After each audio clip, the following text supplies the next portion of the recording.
2005. The treacherous Decepticons have conquered the Autobots' home planet of Cybertron. Cybertrons. Cybertron. Cybertrons. Cybertrons.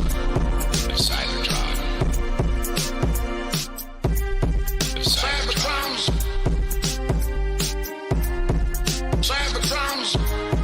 Cybertron. Cybertrons. Cybertrons.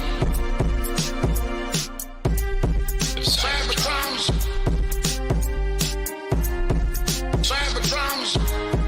Cybertron. Cybertrons. Cybertrons. Cybertron. Cybertrons. Cybertron. Cybertrons. Cybertrons.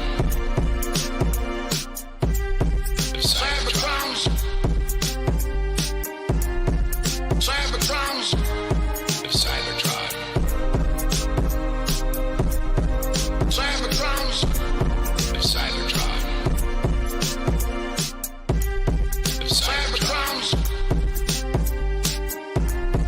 Cybertrons. Cybertron. Cybertrons.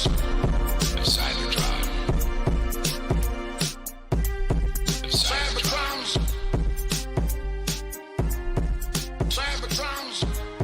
Cybertron.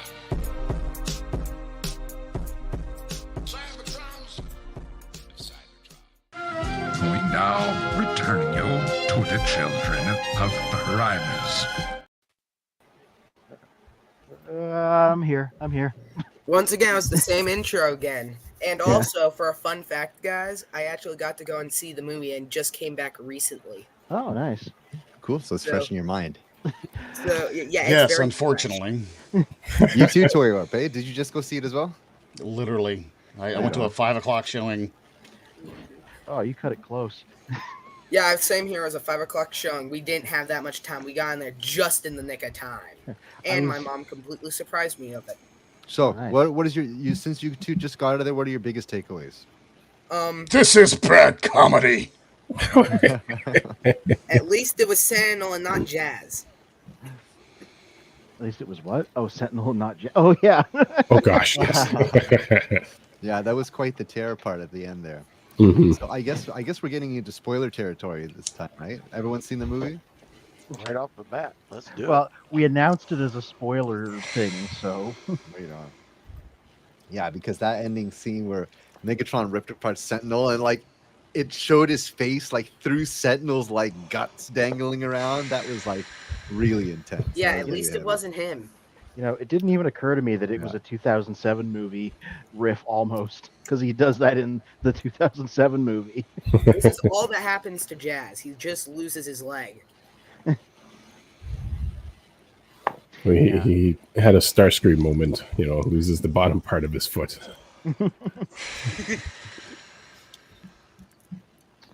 So, welcome everyone. Another episode of the Children of Primus Collectors in Disguise.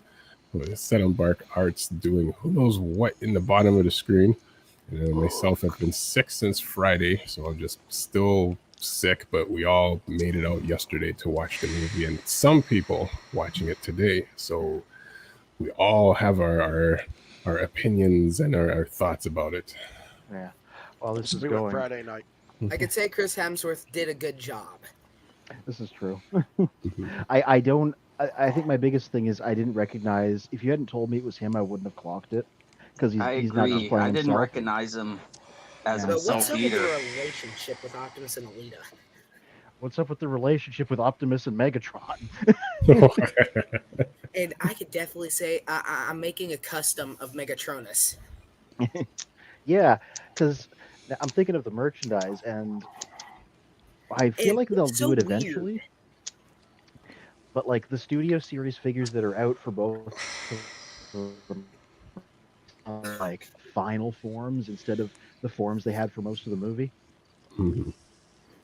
so you could totally customize it. Oh, I'm using the wrong. What's up, James? Hey, James. Oh, and there's Deceptikitty.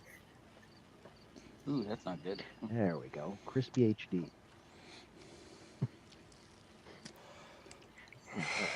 All right.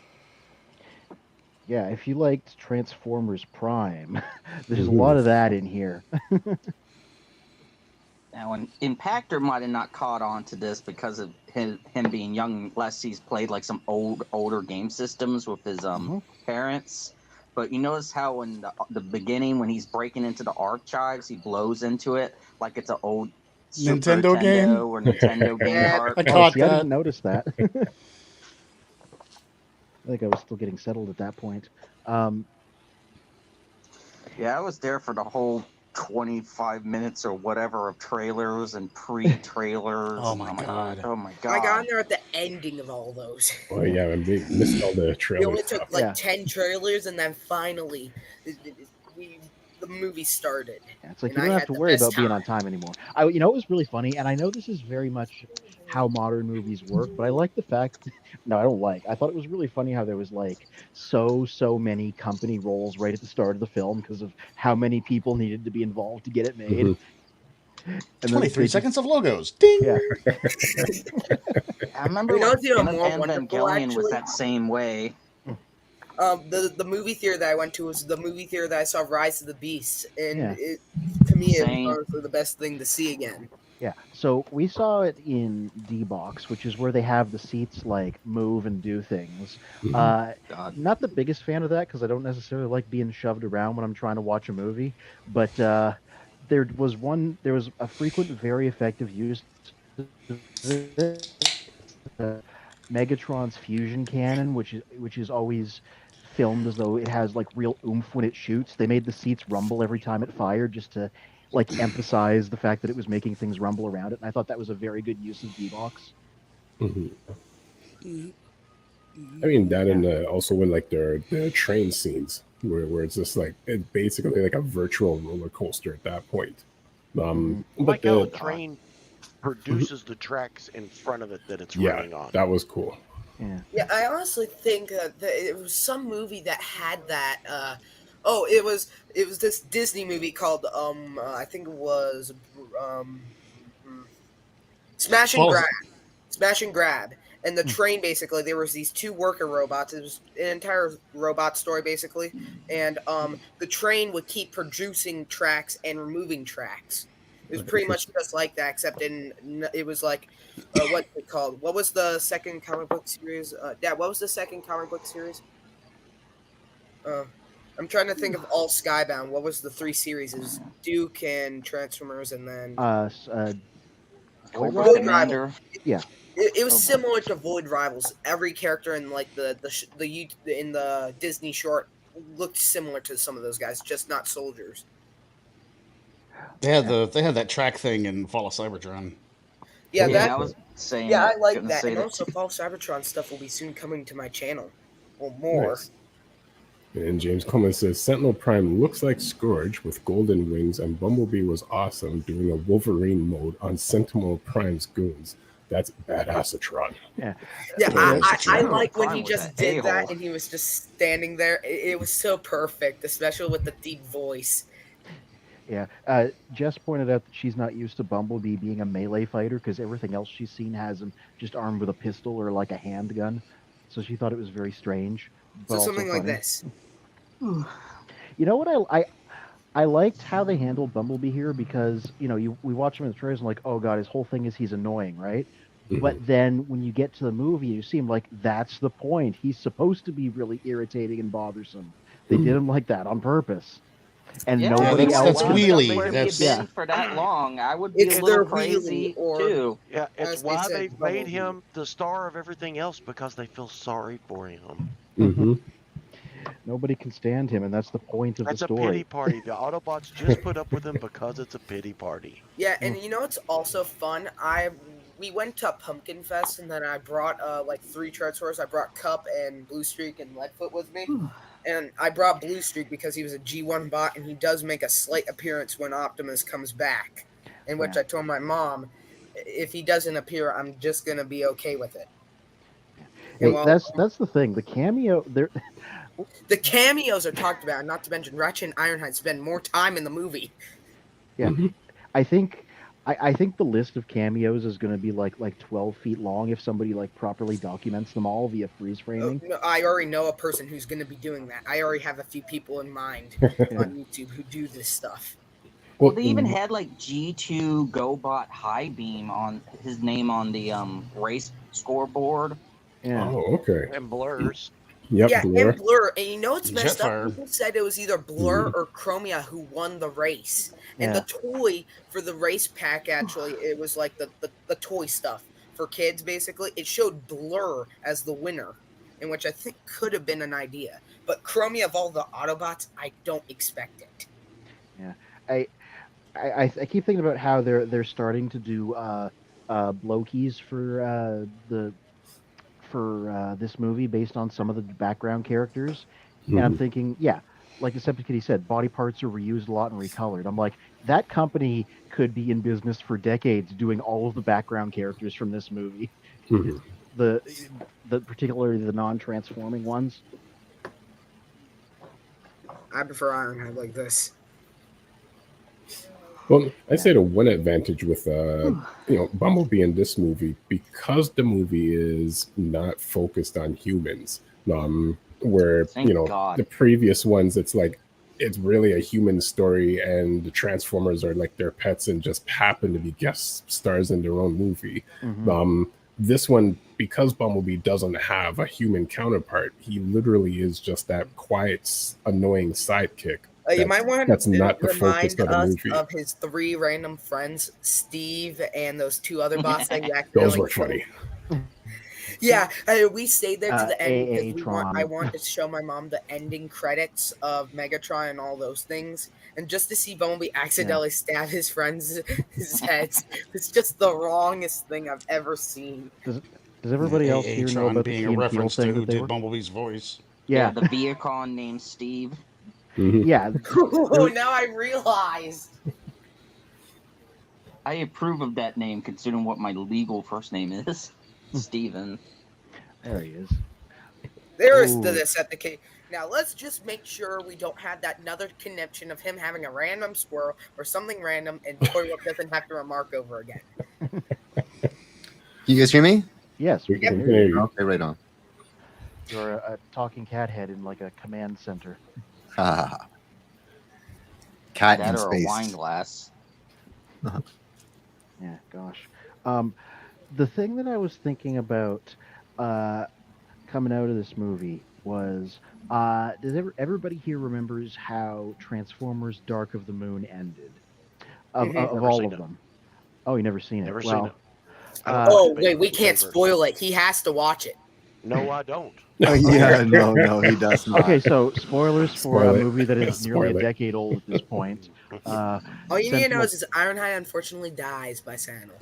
Well, the movie had a No, they can controversial all ending die, in because my of opinion. how they Those made old Optimus movies are Prime awful. into such a violent character, because Sentinel Prime stands there defeated, and Optimus grabs Megatron's shotgun, walks over to him, and executes him. And everybody was like, "Holy crap! That is not how this character is supposed to behave." Well, he And then kinda this did that. movie- Said Senator Prime in both that movie and this movie was a dick. So Yeah.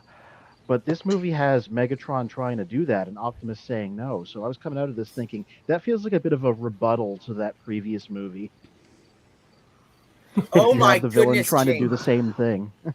James saying, I'm Anybody surprised see that what he said? Viacons weren't named Larry Moore and Curly. Yeah. The thing about the production of this is, and a friend of the channel, Philippe, pointed this out. This has been in development since 2015 because it came out of the. Hey, Andrew, that's me and Jess's friend Andrew. Hey, Megatron did nothing wrong. Yeah, he has a point. He has a point. It was all in anger because if he didn't kill Megatronus, I don't think that would. Maybe he would maybe just not at least kill him. Yeah. Because just seeing that, because it was so wrong, and not to No. mention, I got so much Bayverse vibes out of this thing. Just seeing No, Sentinel it was having because the he Blake sword. lied completely to him. Yeah. That's one He thing was- about. Sorry, Magnus. Go ahead, Kitty. Go ahead, Kitty. Oh, I was going to say that's one thing that bothered me. He had these like axioms that meant things. Oh, he lied to my face. Like, well, why does lying to your face? Why is that so important to you, right? So there was a lot of lack of Megatron's development and like why he was so like by the book and things like that. Right, but that's okay. It's like a 90-minute movie. You can't put that much in it. Although Jess made a good point. You got the fact that Sentinel Prime was his hero. Mm-hmm. Other than Megatronus, Megatronus was his legend. Yeah. And which would be his Sentinel Prime his was namesake. his hero, and his hero totally falsed everything on him. Okay, you're right. It was a total break. It was a total break. But let me turn that around on you. Basically, he had the factory reset. Yeah, the factory reset. Totally. So let's just be thankful this isn't IDW. Let's just be thankful this wasn't IDW Megatronus, and let's just be thankful it wasn't this Megatronus. So what I found to be peculiar about that, like I get Megatron was idolize these guys, but like when Alpha Trion's like, here, this is what you got to do. You got to tell the real story. Megatron's like, screw it, I'm going to do it my way. Like, why does he have such disrespect for the other primes? Like, why is Sentinel and Megatronus the only ones, right? Yeah. Because now he can't trust anybody in authority. That's basically Age of Extinction, as what James said. That just gave me an idea because they couldn't trust the human. Kitty? Oh, you're kidding me. That's awesome. Nice. I like that artwork too. That's great. Oh, and perfect. Oh, this is an unintentional reference. Nice. Hey. Nice. And also, speaking of dead bodies, I just realized Don't take that out of context. If they released a certain cliff jumper here, I think there's going to be a possibility for a Terracon cliff jumper. Not on my watch. Zombie. I think it's going to happen. Version. Yeah. I thought when I was coming to this movie, I'm like, there's probably going to be a lot of people who were like on Megatron's side about what to do there, and I'm looking forward to seeing those opinions. And I'm looking forward to all the stuff that's up next in Studio Series, because if they showed us all these characters that actually had some screen time, knowing them, they're going to create them, because there's plans out there for a possible Studio Series 86 Sunstreaker, since he had some screen time in the movie, along with Hound and a few others. Yeah. So if they can do that to the Primes, I think I'll be happy. Oh yeah, they've been trying to make the 13 primes as a widespread concept happen for like a decade now. I think this is probably the closest they've gone to making it like mainstream, just because they finally put it in a big movie. And not to mention, just to see all of them are alive at the same time. When G1 plays as one dies, the next one carries. One dies, the next one carries. And they had all of them just alive at that one point. Yeah. Oh, there we go. Hello. There he is.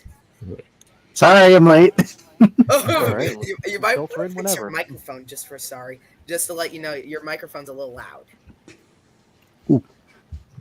RG Eagle says, "Greeting, gangs. I'm assuming everyone is talking about how great Transformers was and prime time." Steven Joyce says, "What's up?"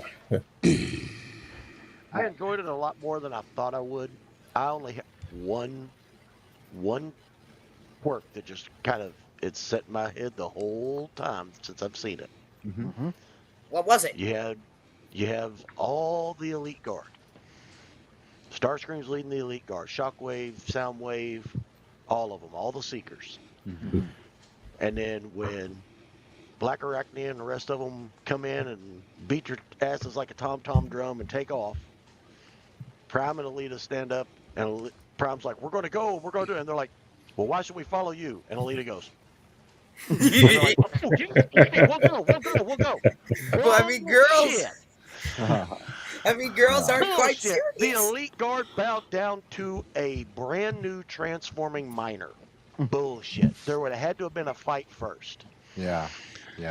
Well, they got to fill those DEI quotas. Alita, like, I'm better than you in every way. They had to fill out the girl power quota somehow, I guess. And now all the female bots I see in there, because I'm seeing when we have Megatron Optimus, Greenlight walks past and then gets waved by Sideswipe, and then we see Lancer in the far background. And I noticed her too. Earth and Chromia. Yeah. Windblade was taking part in the race according to the monitors there. Yeah.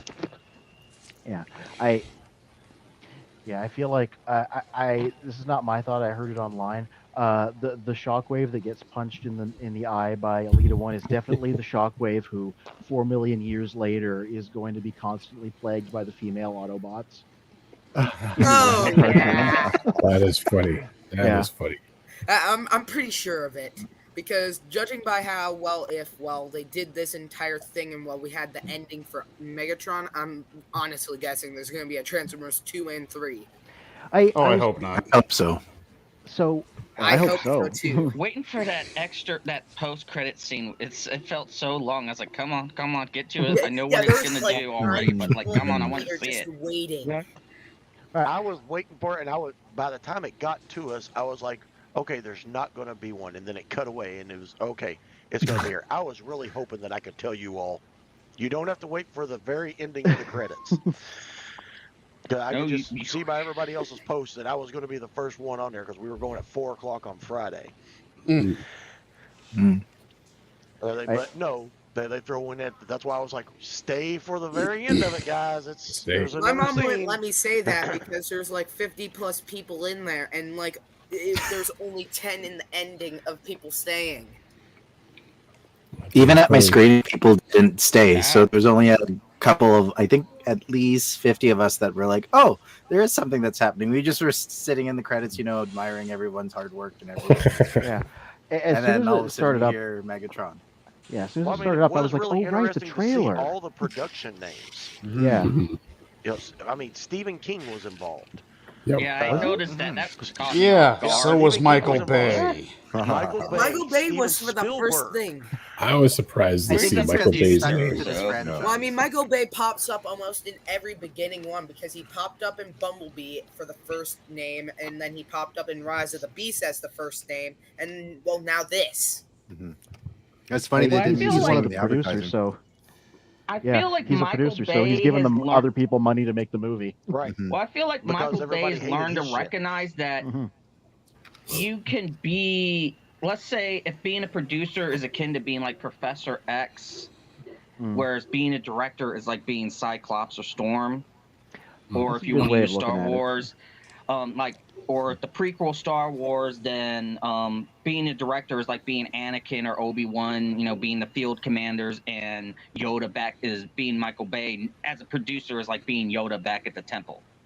Out of Doesn't touch seem with to be everything. a lot of Michael Bay influence in these films. I've heard people previously characterize it as his role is to just come in and be like, "You working on it?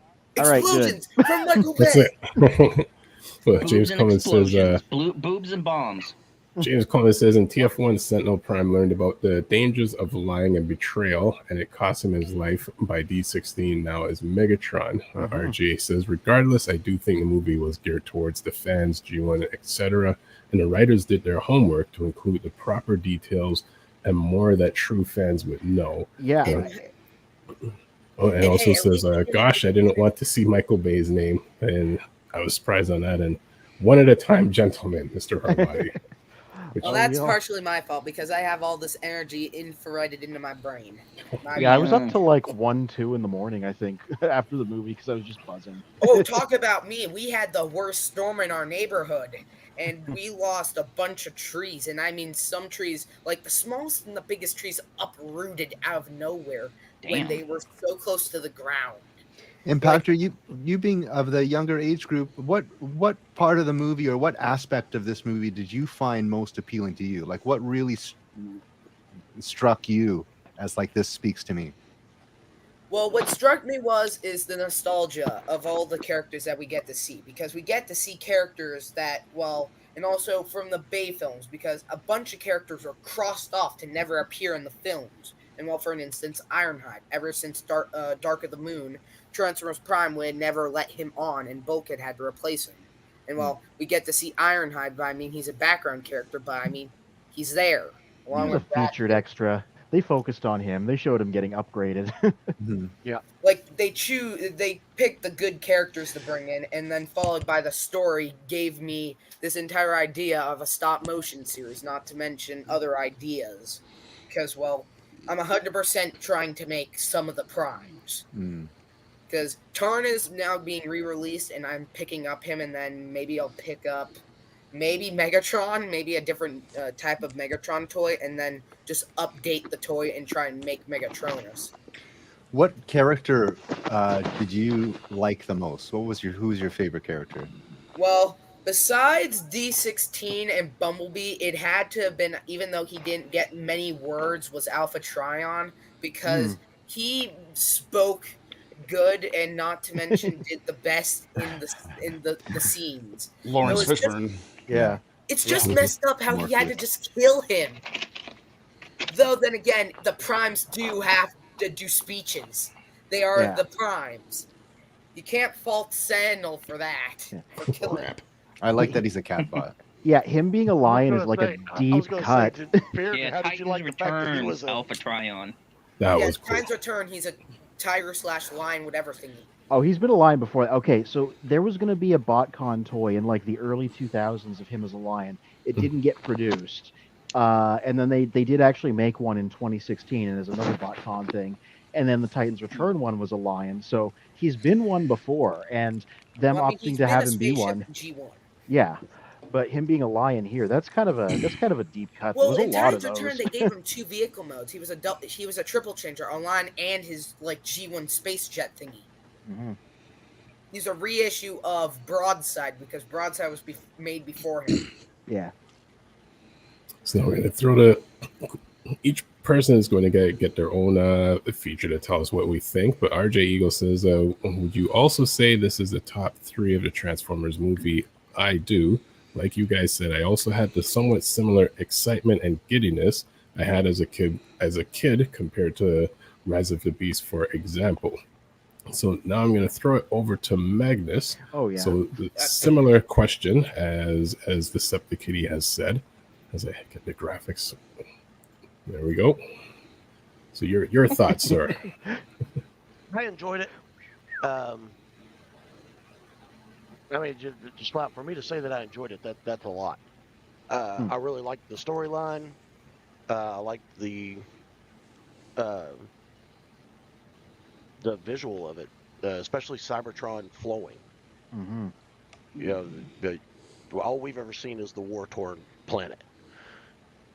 You know, you're getting to see it while it's not completely destroyed.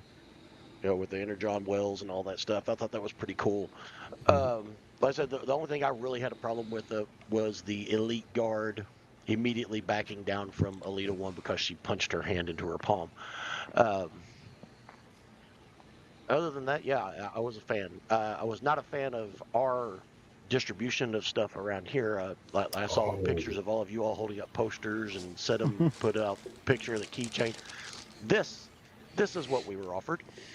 And my showing didn't even have these. A buddy of mine picked this up and brought it to me. Wow. To be fair, we didn't get those at our show. Otherwise, Jess would have picked one up. But yeah, we didn't get them either. Now, SETTOM got a keychain and everything. Yeah, I got the Lita keychain and the poster print. And then they also were giving out a Sonic the Hedgehog tree posters too. So I heard about that. Oh man, okay, that I wish I could have got.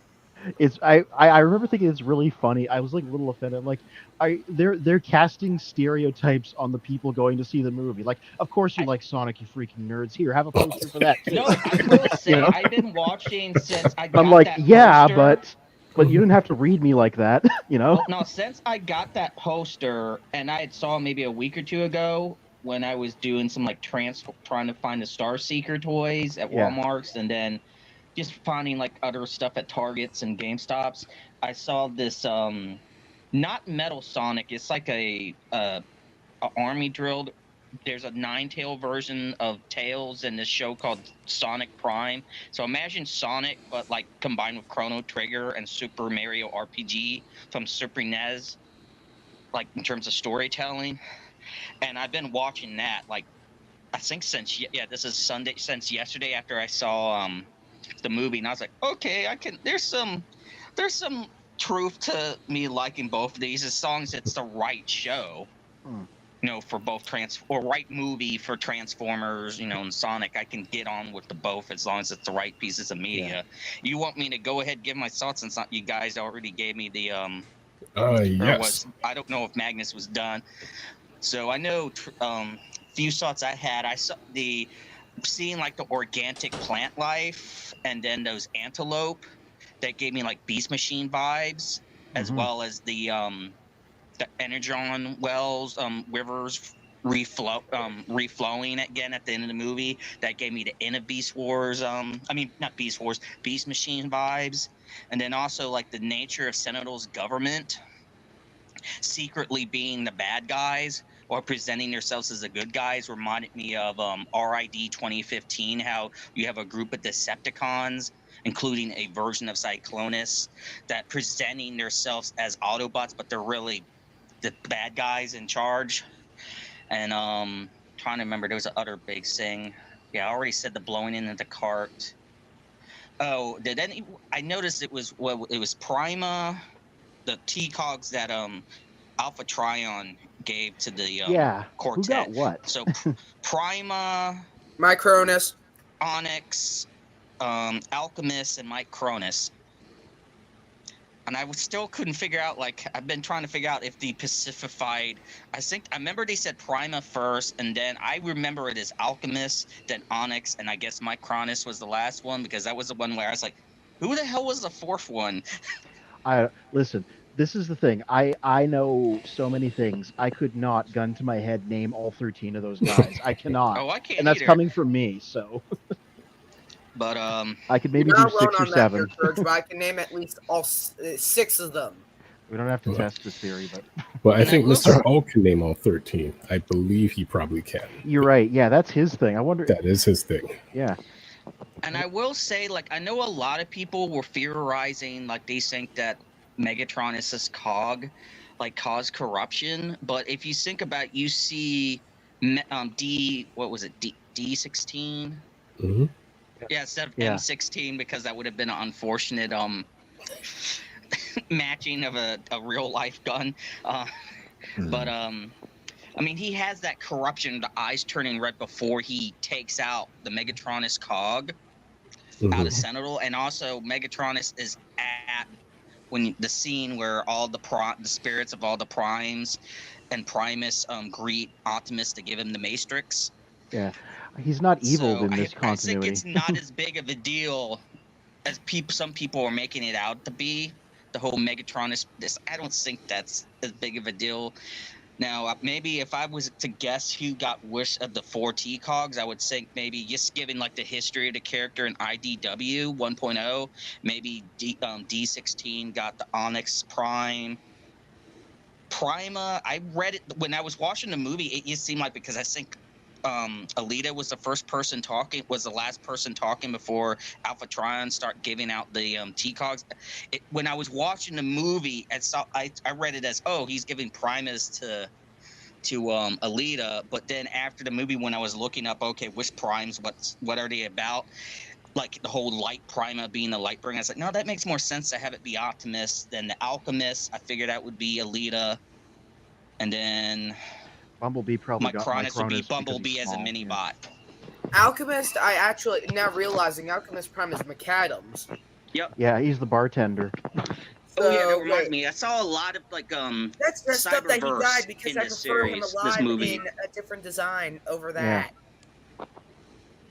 Because with the vibe of the pre-war interactions with the Autobots and the Decepticons. Well, not even Decepticons yet, but that kind of gave me some vibes of some of Cyberverse when he showed the pre-war scenes with Bumblebee and Windblade. Yeah.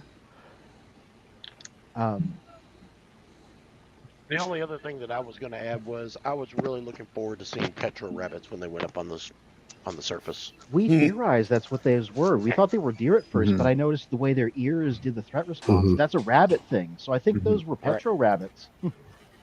Petro rabbits are big ass critters then. Yeah. And look a lot like an impala. That's right. And if maybe we should have Grimlock check in that our out. neighborhood were that big, I'd be scared to go out at night. Well, Cup talks about Petro rabbits. I think Cup may have seen there were like 3 bots that looked similar to Cup, and they were transforming bots. Well, he must be alive at this point because his whole thing is he's old, so he's definitely he's probably there somewhere. Some of the characters, saw him. Cup had to have been a 2nd gen, and then Optimus and everybody else was a 3rd gen or whatever you call it. Yeah, the big the thing that I thought mostly was there have been a lot of origin stories in the comics, and a lot of them have been pretty terrible. The War Within from Dreamwave, Megatron Origins from IDW. Sorry, Orlati, I'm not a fan of that one. Autocracy. And this movie adapted things from all 3 of those stories, and it dared to ask the question, what if it was good, actually, instead of bad like the originals were? Yeah, I really enjoyed how the surface of Cybertron looked like with the hills that literally roll. I really enjoyed like the fight choreography, particularly the big final showdown between Optimus and Megatron. There was way more. Yeah. This wasn't. This was still like an all ages movie, but it was darker than I was expecting in some very good ways. Like they weren't afraid to have people just like, beat on each other and get torn in half and get blown up and stuff. Not to the point where it's grimdark, but to the point where it's like, okay, there's stakes here and they're being serious about it. Like the big final Optimus Megatron fight and stuff. Yeah, there was a lot of Transformers Prime in here in a good way. I appreciated the brevity of it because I don't think it stuck around longer than it needed to. Like, there's a lot of points where I'm like, maybe they could have developed things more, but then, then it wouldn't have been such a lean, tight production. I mean, I'll sit on it, but like so far this is pretty up there in my estimation. It did all the things I like from Transformers stories, and I think that's probably the most important thing. And they remembered that these are beings that can transform, and they incorporated that into the story and the fight choreography and all that stuff. The lore is just all these previous things put in a blender. I have nothing but positive vibes coming out of it a day later. And importantly, I agree. Jess liked it, and she is the normal person here. She is not in the sauce at all. Like, that's important. Yeah, she still thinks Bumblebee might be the best one, but this is up there in her estimation. So that's what a regular person thinks. Cool. Now, before we switch over to our Teletran 2 segment, the Impactor, what do you have coming up for the week? So, this week, in my life, I have a person who comes to help me with my schoolwork because I have a few learning disabilities. My person is getting married, so I had to work on all my work ahead. So this week is completely empty for schoolwork for me. So I have nothing there to do. So I'll do some YouTube lives on Google Meet. So if any of you guys want to pop on, I'll be there. Cool. And for my YouTube stop motion stuff, well, I have an entire stop motion series in the works. I have a few voice actors right now in the works. I'm working on an entire huge script. It's going to be a 5-episode series, at least maybe 1 to 2 or 3 minutes long.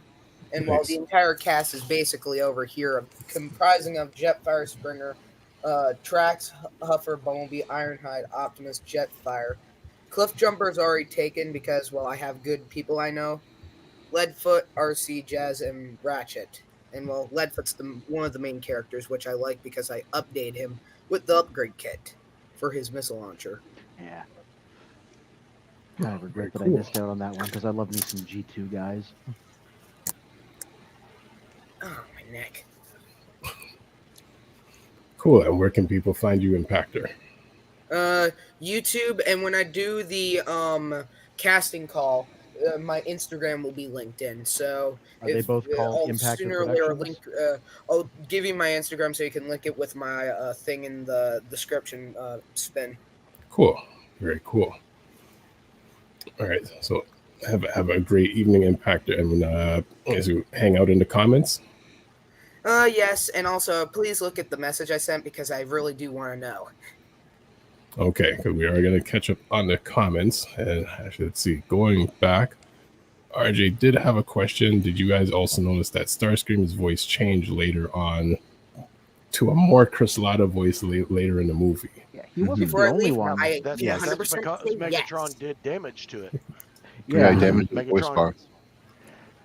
but mashed it wasn't just them. Both Chris Hemsworth and Megatron's VA there, whose name escapes me at the moment. Both of them, I felt like, tried to tilt their performances to be more like the originals as time passed in the movie. They tried to do their Peter Cullen. Yeah. Yeah. Peter Cullen too. Yeah. There was an entire line I missed in the theater because everybody was laughing because somebody, I think it was Alita 1, mentioned GoBots in a derogatory way, and everybody in the theater laughed at it. Yeah. Yes. It was like our audience was like 50% kids, 50% people who were obviously Transformers fans, and so it was kind of interesting seeing what got reactions. There were 6 people in there with us. Oh boy. Oh, Yeah, wow. there was a group of 3 all the way in the front, and a group of 3 sitting to our left, and then us. Yeah, we had a pretty packed house when we went, and it wasn't just because we filled a couple rows. Like there were a lot of people there, but it was a Saturday, so. Yeah. Actually, see, now RJ did have a question for Magnus earlier. Would you get the precog figures that don't transform? I think Yellow Park is making some good ones. Yeah. Well, I just sent a link in the private. No. My Transformers transform. If somebody wants to gift me a non-transforming Transformer, more power to it. But no, I will not. I don't own Transformers statues. Yeah. The Yellow Park one, it looks like they're trying to say these will be our mainline non-transforming guys because they're. Yeah, I sent the link if you want to share it. Like Spend regular it's in the private. Transformers. They're like the 3rd row. 3-0 is also really good non-transforming Transformers. Yeah, these are Yellow Park and 3-0 are the ones that are on this page. 3-0. No, Flame Toys I was referring to actually. Flame Toys is also an official model kit. Yeah, there they are. There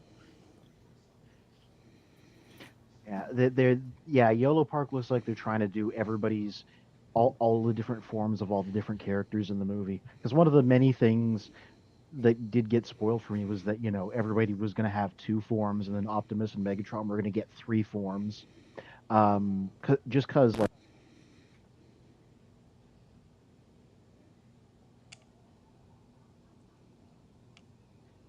Did I lose sound or did he lose sound? Everybody, I think everybody lost sound. I did too. I can hear you. I'm back. We can't hear you, Anthony. I can see your mouth moving, but nothing's coming through. Soundwave got you. Soundwave got you.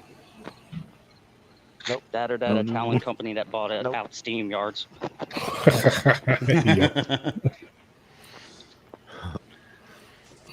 But let's see, for Anthony, maybe log out and log back in. While he's doing that, we're going to jump over to some of the comments. So let's see. Yep.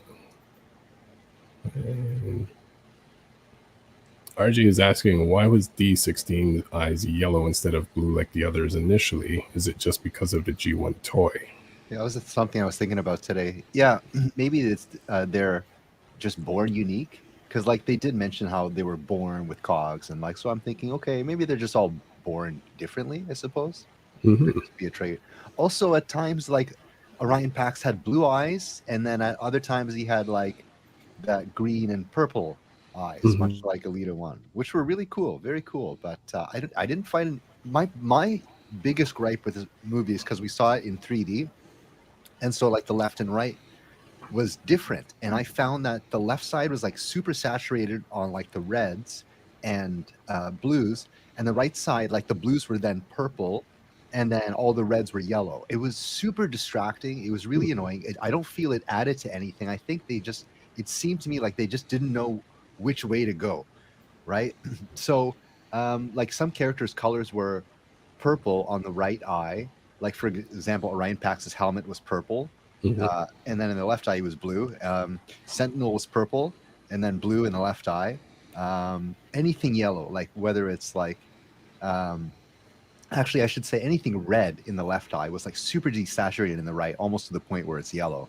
So that was really, really distracting to me. That was a product of the 3D, right? Yeah, exactly. So it was only people who saw it in 3D that would experience that. Yeah, that's a shame. Yeah, I'm fortunate enough that I have extreme tunnel vision, so I can't do 3D movies because I'll lose too much stuff. I have to sit in the very back of a theater if I go to a theater. I think otherwise I'm watching like this, like a tennis match, trying to see what's happening on the sides. Yikes. Yeah, I have very, very poor peripheral vision. Okay. No, RJ says, also quick question, guys. These primes like Alchemist Prime, Onyx, when were they introduced and explained in the lore? IDW Comics, perhaps? They've been around a while. It's the alignment continuity era, I believe. I want to say, okay, they first showed up in Dreamwave because that's when the Fallen, aka Megatronus, first appeared. And they were a Simon Furman idea.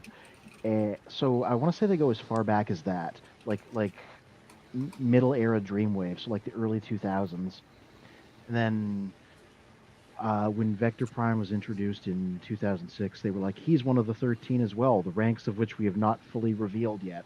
So they've been kicking around a while. They're just always like deep lore background things.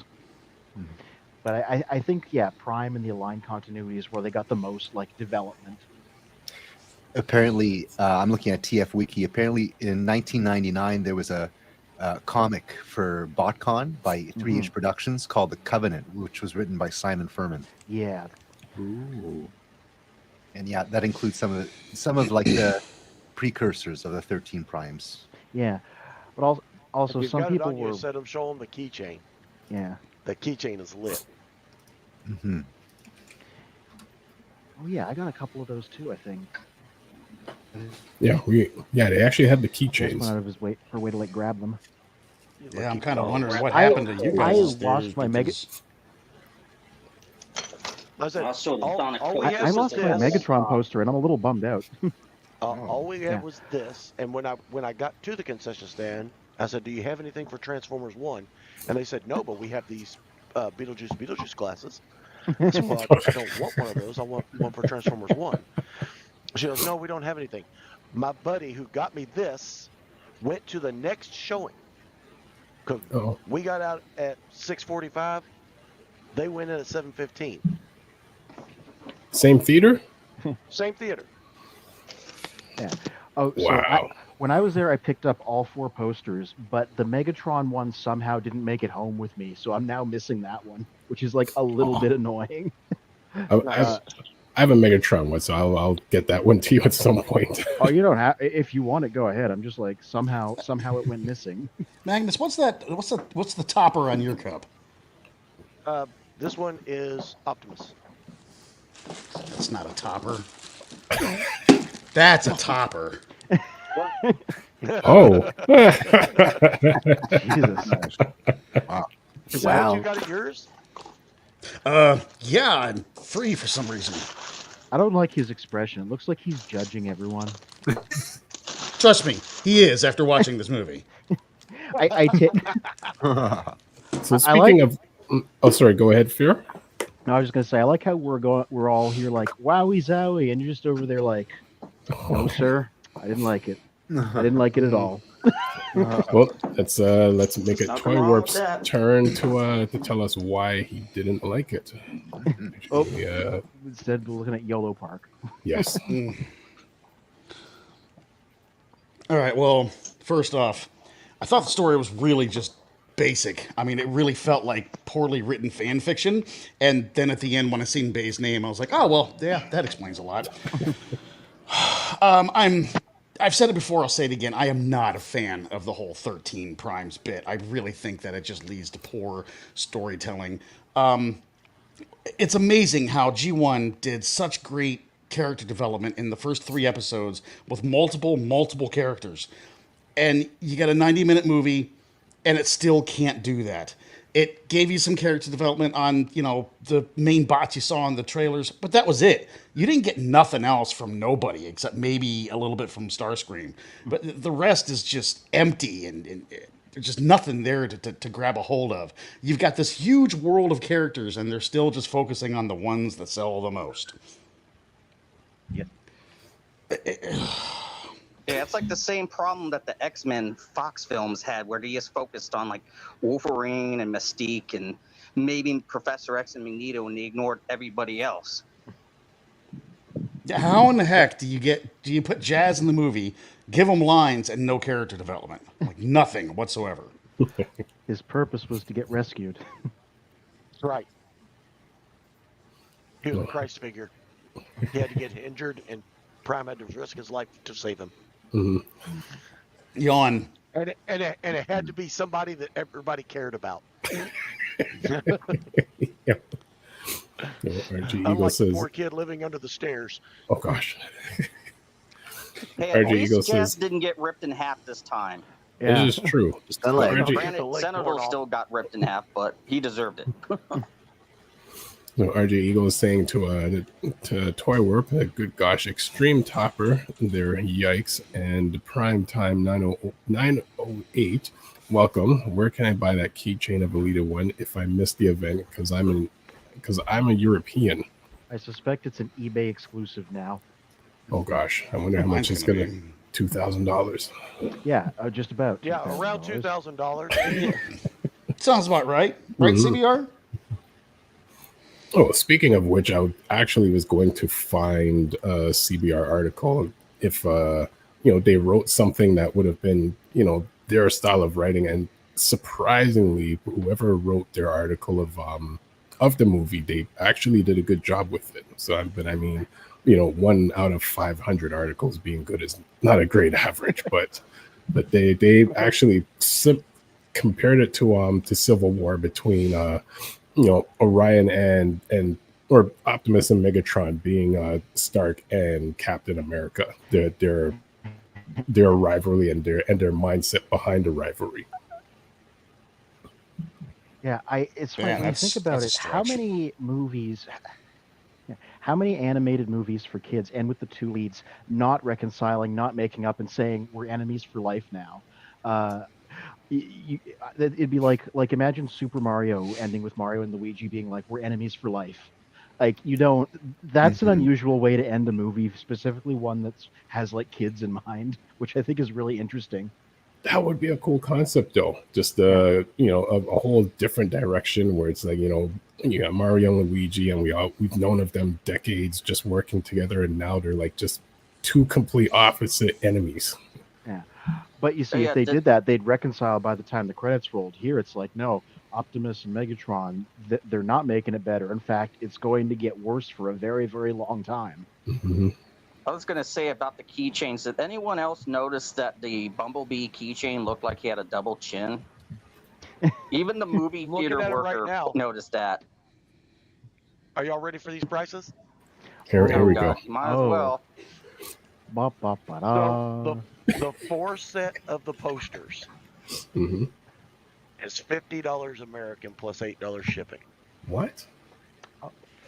The 4 set of the posters is $50 plus shipping. Well, I'm retired now. The keychains are all over the place. The cheapest one I've seen so far has been all 4 for $16. Wow. But the single ones are $11 a piece. I'm finding that pretty regular. That's not great, but it's not as bad as I was expecting. Nothing there hit triple digits, which is what I thought was going to happen. $50 a poster. The single posters are $18.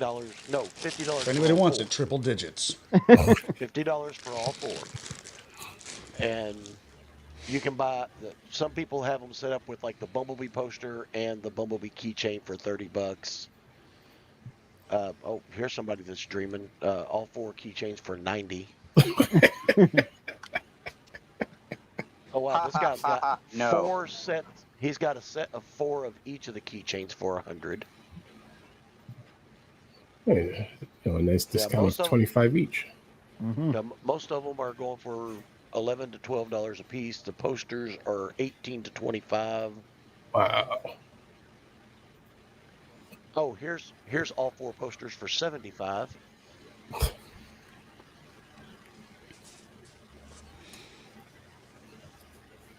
Yeah, so they're going to be proud. I think I'm going to go ahead. This guy's got all 4 keychains for $16. I think I'm going to buy that.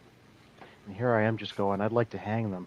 There's nothing behind me when I'm on here. I might as well put a couple of those up. No, Richard, Have I ever shown y'all the metal ones that I have? The metal ones. I think you have at some point. Let's see. No, I don't think we've seen those. Now, these are metal, and you stick the magnet on the wall. Hang on, I got Megatron right here too. Are those from Display? Magnet on the... Yeah, it's... Ooh, that's nice. That's from nice. That's by Livio Ramadelli. That's from a comic. I don't remember which though, but I know what his art style is because it's really distinctive.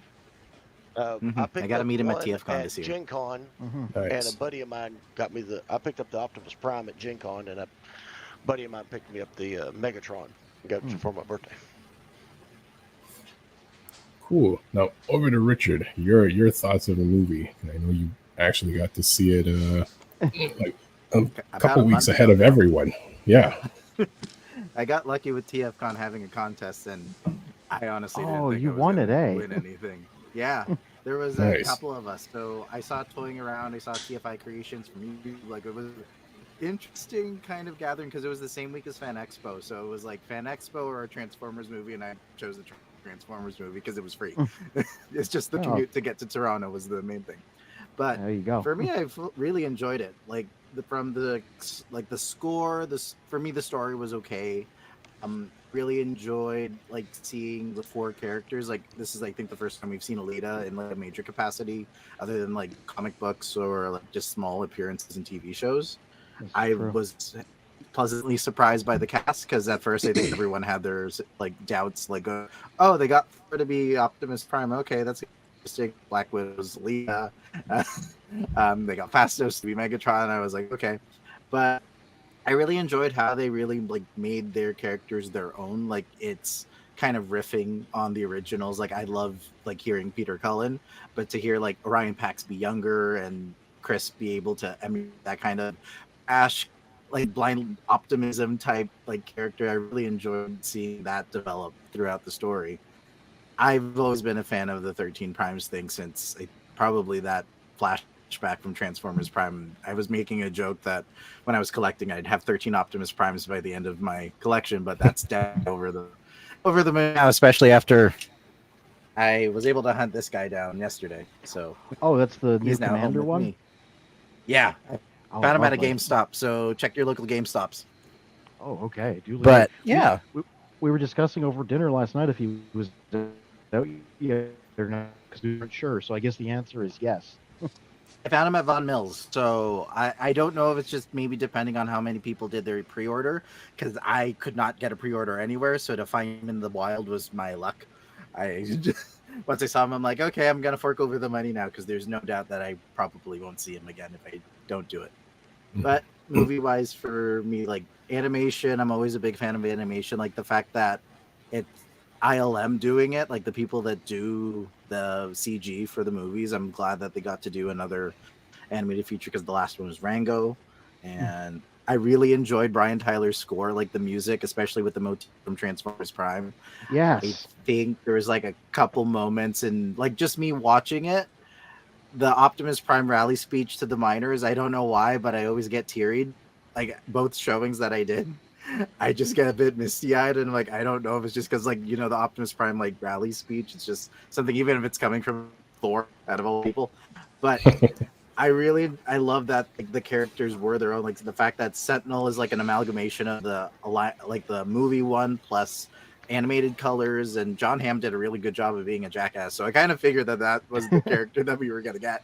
D16, I really enjoyed Tyree Henry's like voice getting raspy near the end. Like it went from kind of, you know, cool hip, and then all of a sudden as he's getting angry, it's like someone's like pushing on his larynx a little bit just to make it sound like Frank. Yeah.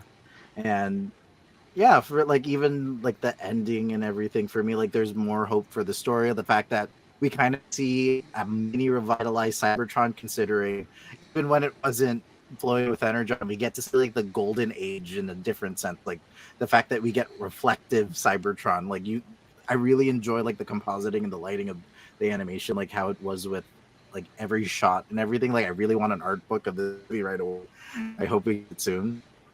But overall, for me, most of my opinions on this movie is just very positive, and I honestly can't wait to just have it in the background as I do the 1986 movie while I'm doing like my drawings and stuff like that, because I feel like it just puts me in a good kind of zone to be. It's like it's a bit of everything, like pulling from the Young continuities and a bit of like just the Young Optimus Prime from animated. Like I really enjoyed all of that.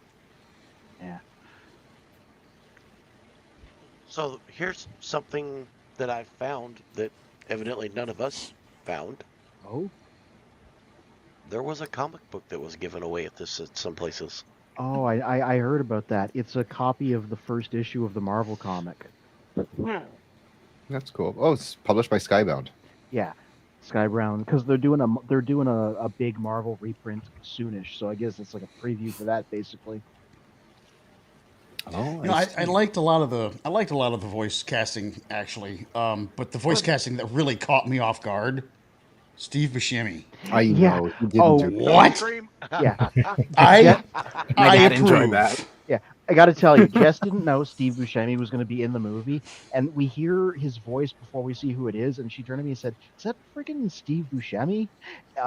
And then she saw that he was Starscream, and she burst out laughing because she was like, "Of course he would be. Of course he is."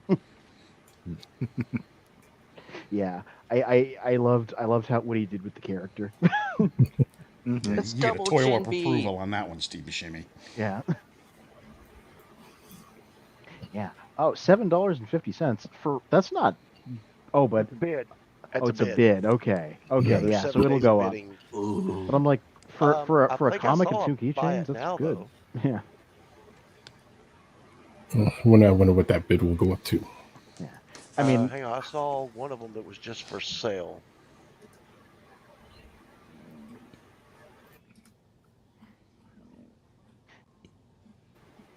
Oh, while Magnus is searching for that.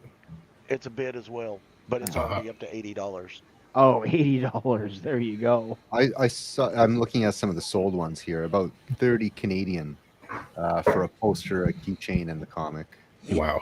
I wonder how much the big head's going to go for then. Yeah.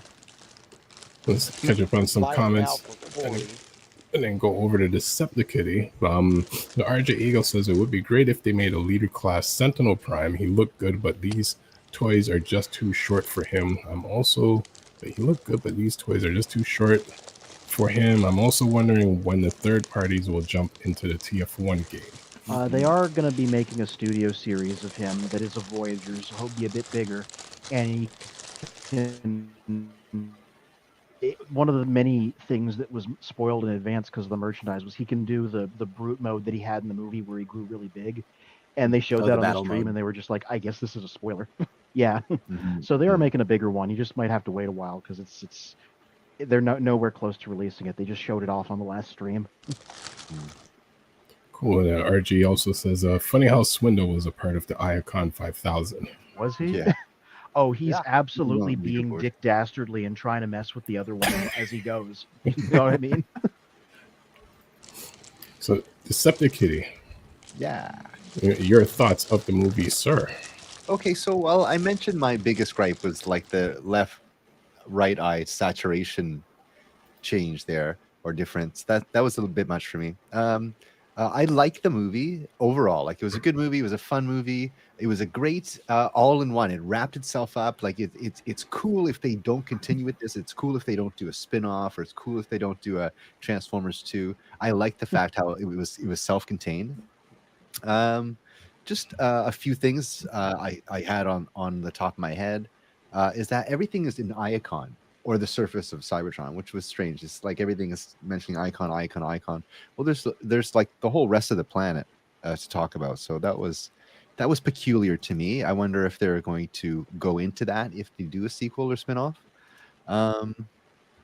Oh, there was a lot of cool themes. Like there was like the retro sun on the surface, and it was mentioned like the rolling hills and like the aurora borealis, the petro rabbits. I wish there was more animals, but petro rabbits was cool. And there was also some plant life, which was very interesting. Yeah, a lot of room to go places. However, there was some things that kind of concerned me. Like, for example, Steve Buscemi's character of Starscream, it's kind of like a one-note thing. Like I don't see that character having much development going forward. And also to like cast Steve Buscemi for like a sequel or for a spin-off, I don't think that's going to happen. Same thing with like Scarlett Johansson and Chris Hemsworth.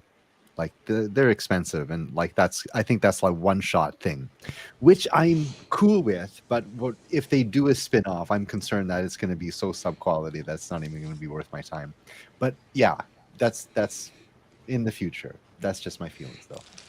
Overall, Bill, when you're looking this stuff up, did you see the helmet thing? Because apparently, I just looked at it. It's got a battery door on it. It lights up. Is that what it does? I just put it in private. Okay. Apparently, it doesn't have any batteries in it because I can't get it to light up. But and I'm not going to open it. This picture just looks funny. I was gonna say to Deceptikitty is actually Icon. If you forget, that was actually a geofront, like an Evangelion, actually. Yeah. Because the surface was organic, so that was other. And I meant to mention that how Icon reminded me of the geofront from Evangelion.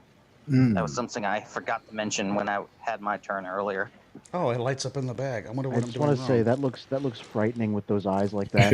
It fully does. I hate how they're eyes and not optic sensors. They haven't been called optic sensors since about G1. I thought it was a little unsettling, but in a cool alien way, what the characters in this movie look like when their eyes are closed, because it's like their eyes are open, they're just completely blanked over. But it makes sense for like a machine, I guess. One animation detail I found out was they don't blink, so their eyes are just their optics are constantly open unless they're like power downing or doing anything. That was kind of nice. Yeah. Oh, I posted this in an admin chat before we started, but I checked Twitter and I confirmed it. I didn't realize until I looked this up.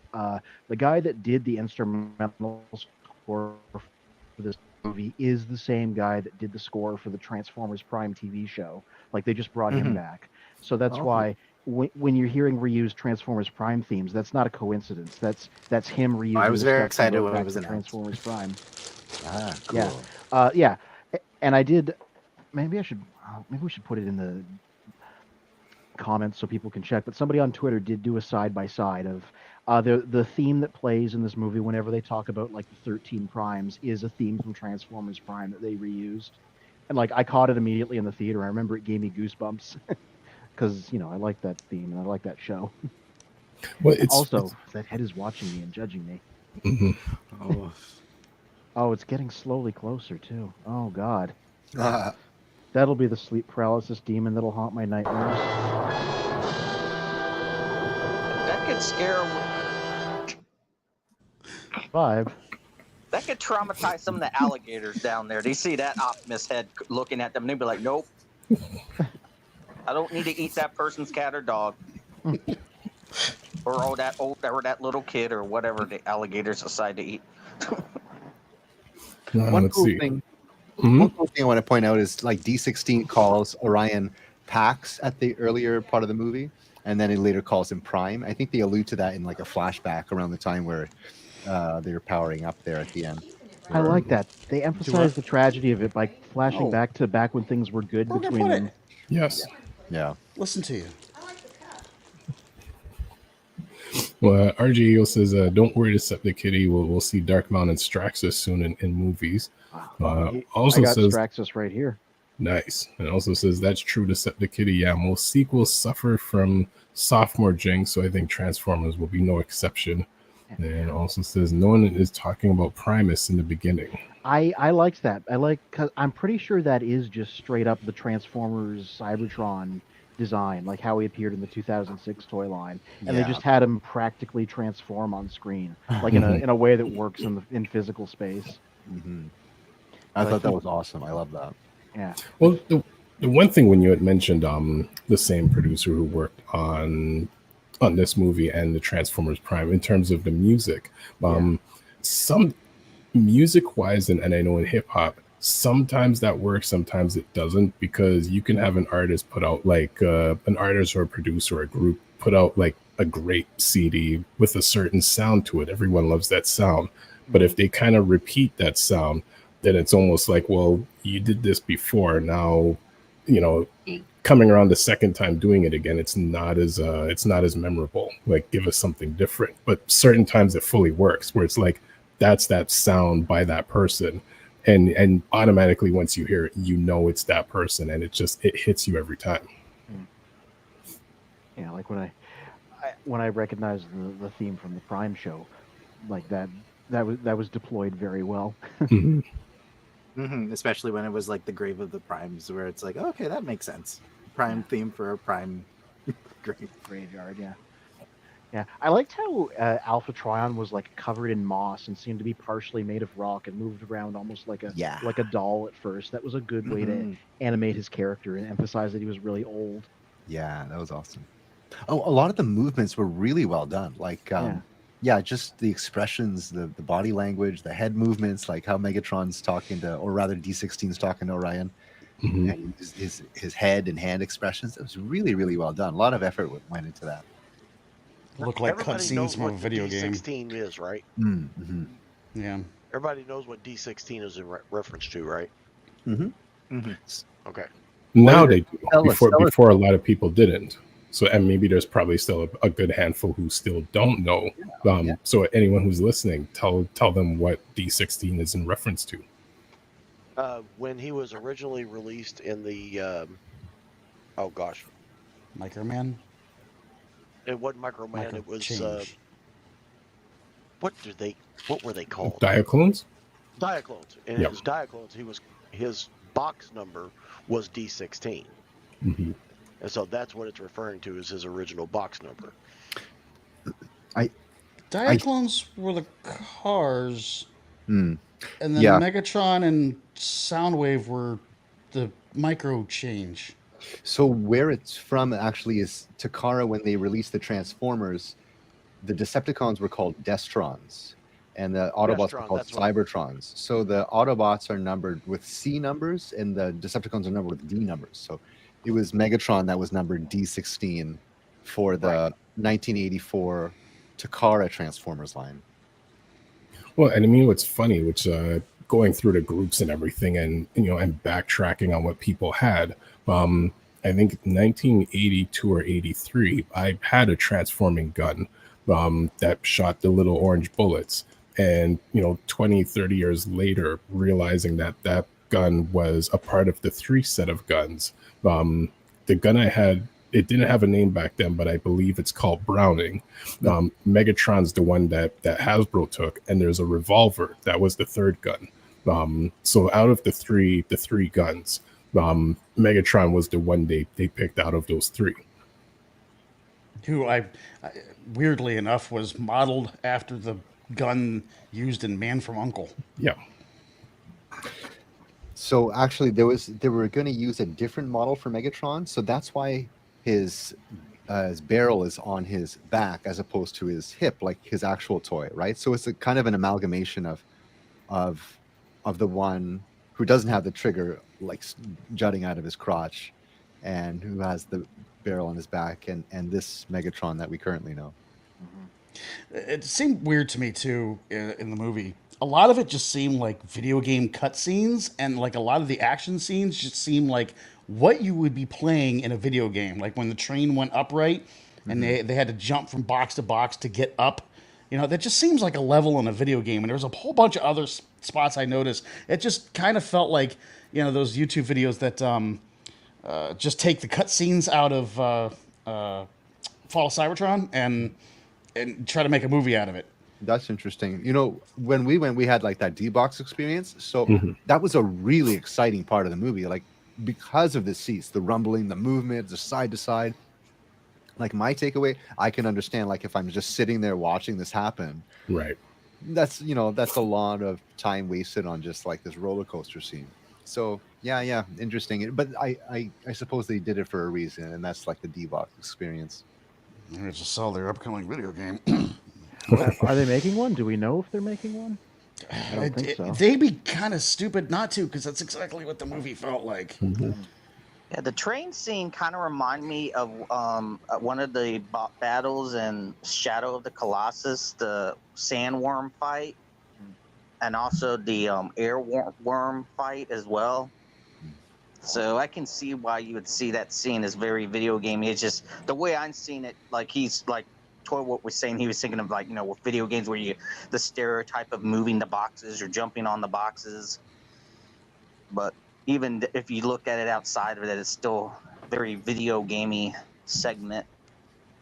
I got to tell you, I can't think of a good storyline to go along with that movie to make a video game out of. Like, there wasn't enough story to go. Got that right. Yeah, there wasn't that much going on. They just kind of lengthened a lot of things out. Well, I would say if, and I mean, for video games, I'm more into car racing video games, and only a few whenever I do play games. If they came up with like an Iacon 5000, like car race game, I think that would be a cool concept. Yeah, and to be able to transform and Mhm. get through. That's something that felt video gaming to me too. Was that whole scene? Transform here to get through this obstacle, and transform back into a car, and jump over the cars as they're moving, avoid flying parts coming. Yeah, it just felt like a video game. Well, aren't they having a video game, a Transformers video game, where it's going to be a mix of like racing segments with a little, and then there'll be kind of almost like the racing in TF1, where you have the race and then you'll have little moments of like action, little set piece, then you're racing again. I can't remember what that game is going to be called, but I remember seeing Galactic Trials. Yeah, that. I'm interested to see. That's not a day one purchase for me. That's a wait and see what people think of it purchase. Yeah, like the latest test drive game. That is definitely a wait till it goes on sale game. So we'll go through a few things on my end. The one thing for sure is all of us getting to hang out for dinner. So we do have to thank the Pickle Barrel at Yorkdale, because they sponsored our contest to give away 2 free dinners to hang out with us at the movie. So a bunch of us all got together to hang out, and more of us got to hang out afterwards. So it's all of us holding our posters and everything after the movie. Great shot. Yeah. Cool. And now my thoughts, now overall, I like the movie. Character-wise, what I found interesting with Sentinel Prime is he kind of came off almost like the Homelander from The Boys, where he just kind of had, especially when he spoke to Orion and D16 in terms of like, you guys are doing great and expect all types of stuff, but it was kind of like that corporate speak of, you guys are doing great, but really you're just going to get a promotion from, aisle 1 to aisle 2. But we'll say it in such a way to make you think that it's that something's going to happen in life. And let's see. Now, I mean, now with Orion, I find it funny that a lot of people still comment in terms of the early G1 episode where they featured Orion, but a lot of people overlooked that the voice wasn't Cullen for that episode, or at least for the Orion scenes. So a lot of people saying, well, Helmsworth shouldn't have done Orion. Cullen didn't do Orion initially either, so it kind of makes sense. But then there's the flip side of saying, well, when he becomes Optimus, they should have at least tried to hire Cullen for that point, because I mean it's only a short time frame. Yeah, he's still younger, right? So yeah. Cullen's Prime voice anymore is it's aging. I hate to say it, but his Prime voice is aging. So if they brought him for the Prime bits, it probably would have been really just jolting. In between the two voices. I mean, it would have been interesting, and then you see it sometimes in other movies too. Is say if Cullen played Orion, played not Victor Sigma, Alpha Trion. Yeah. Like that would have been cool since he does have that older voice. Mm-hmm. And he shows it off in Invincible. He plays like an old planet guard. Viltrumite. Yeah, an old Viltrumite, very old, and yeah, it's so cool. It's a great job at not sounding like Prime. Peter Collins in Invincible. Yeah, yes, he's the old Viltrumite that it was kind of like the guard of the planet. Oh, cool. Cool. Now with Alita, which I don't recall if they actually called her Alita 1 or just Alita, which I'm wondering if they overlooked the storyline that initially back then she was Ariel before she became Alita. But then since, Scarlett Johansson was her voice, I wonder if they kind of, gave Alita like that Black Widow type of characteristic to match her, the voice actor. Because I mean, she was badass back in the day, but she, was just kind of like everyone feared her. I think it was because technically she's not changing. Mm-hmm. All she's doing is getting the ability to transform, whereas Megatron took Megatronus's cog and upgraded, and Prime got the Matrix and upgraded. And so, if she's just getting her transforming cog, why would her name change? Prime's becoming a Prime, and Megatron is becoming Megatronus. And B will be B until he gets to D16 is Earth. becoming Megatronus. Mm-hmm. And speaking of Alita, who originally did her voice? Probably Susan Blue? I think, I don't know. I gotta look that up. I don't think it was You want me Susan. to? I like that. I like the toy head there. Mm-hmm. Yeah, I thought the head there, the battle mask reminded me a lot of Goldbug. That's the vibe I got from it. Yep.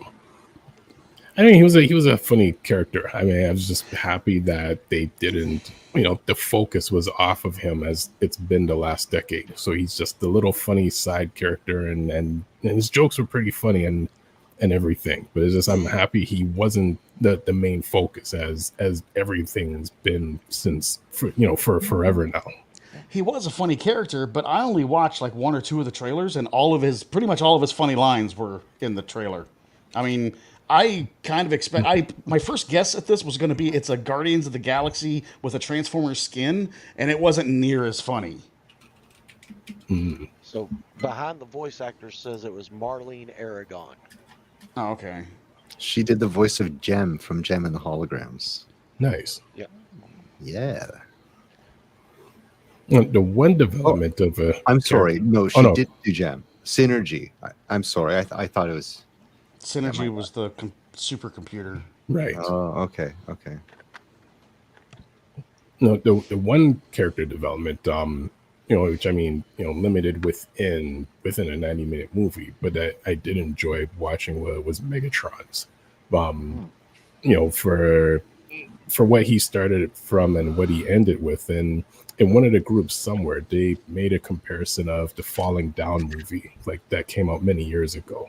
Oh yeah, Michael Douglas. Yep, just go by the books, but then just so many things coming at you, you end up snapping and losing it and just going down that road and not coming back. One bad day, like the Joker. Yeah.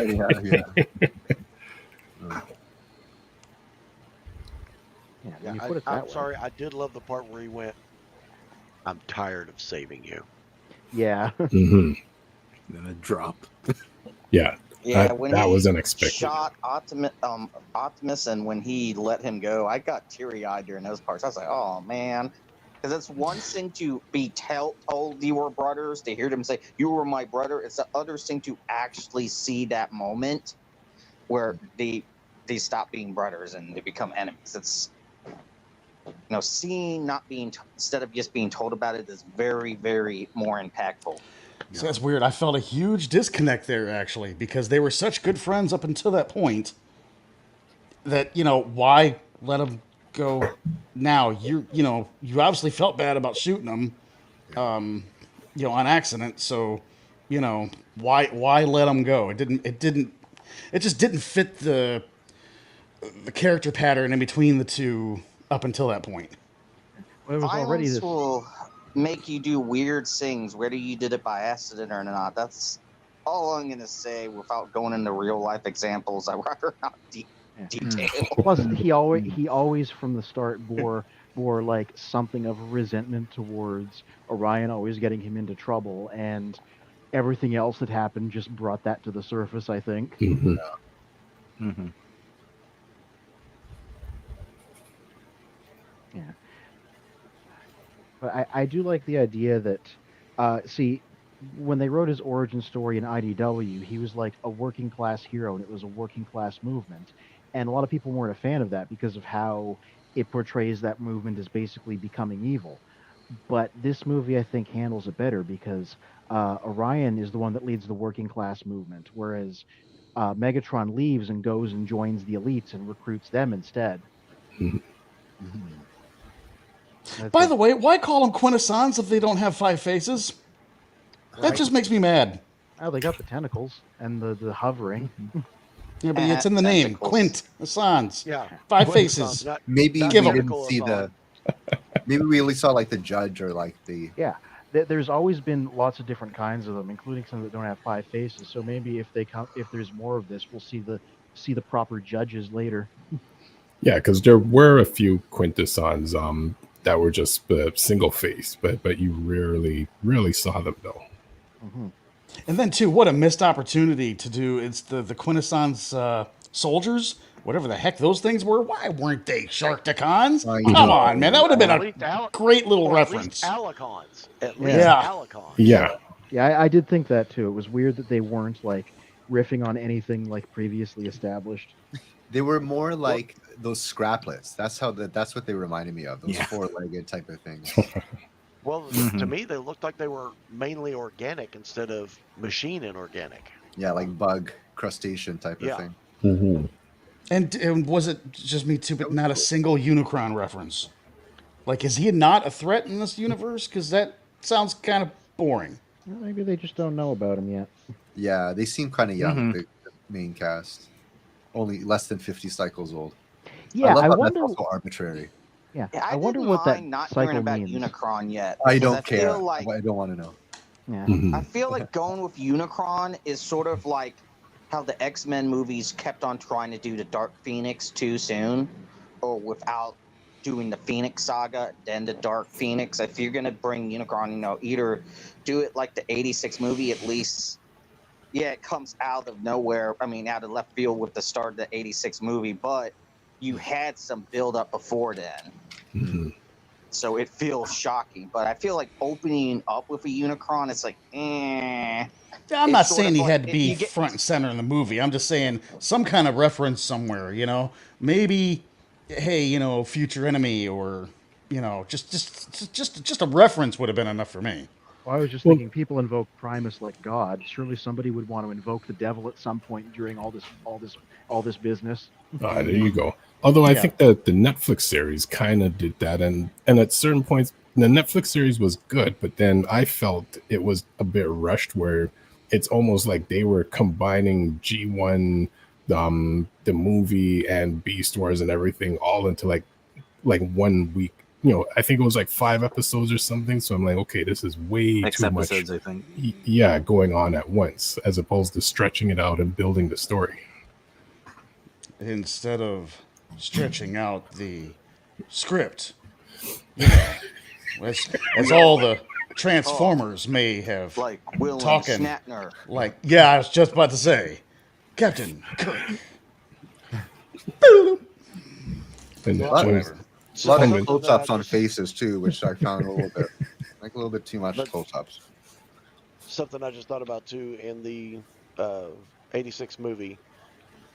They say that they're on the planet that is the home of the savage Sharkticons. So maybe the Quintessons have to go to that planet first before they recruit them.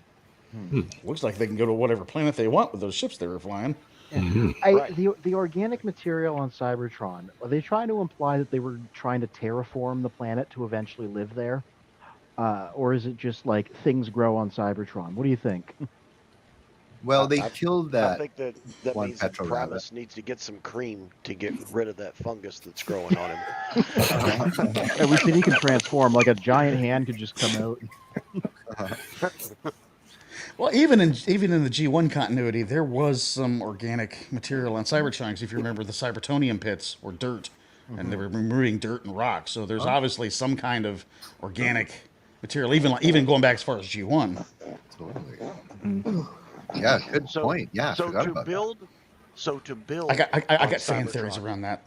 Sorry, Bill. So to build on Cybertron, to make the cities and whatever it is that they're refining to get the building materials to make their cities, their roads, whatever, to make more bots. So does that mean that they're using the byproducts of Primus? So are they all made out of shit? I actually think they're made out of his skin and bones. Or are they just scraping the parts off of Primus Dead to skin. build more? Yeah. Another They're reason I made don't out like of that cubes. concept. Well, yeah, dead growth. Nightmare Like fuel, things grow Torborg, on. nightmare fuel. Things grow, so think of it like the bacteria growing in between your toes becomes like the next generation of Transformers. That's a lovely thought. Thank you for that very much. Now be quiet. Oh my God. So I wonder, is there anywhere on the internet where there's been a sentence of toy fungus turning into Transformers? Like, I think that's a first. You heard it here first on Children of Primus. Well, like the first Xenoblade game, you literally the two worlds or two Aren't you planets just living on a big two dude in that game? mechanical, mechanical giant and an organic giant. Well, rock and stone and dirt giant. But yeah. So James Coleman has a question for Anthony. You got the Stratus figure. Where did you get it? Yeah.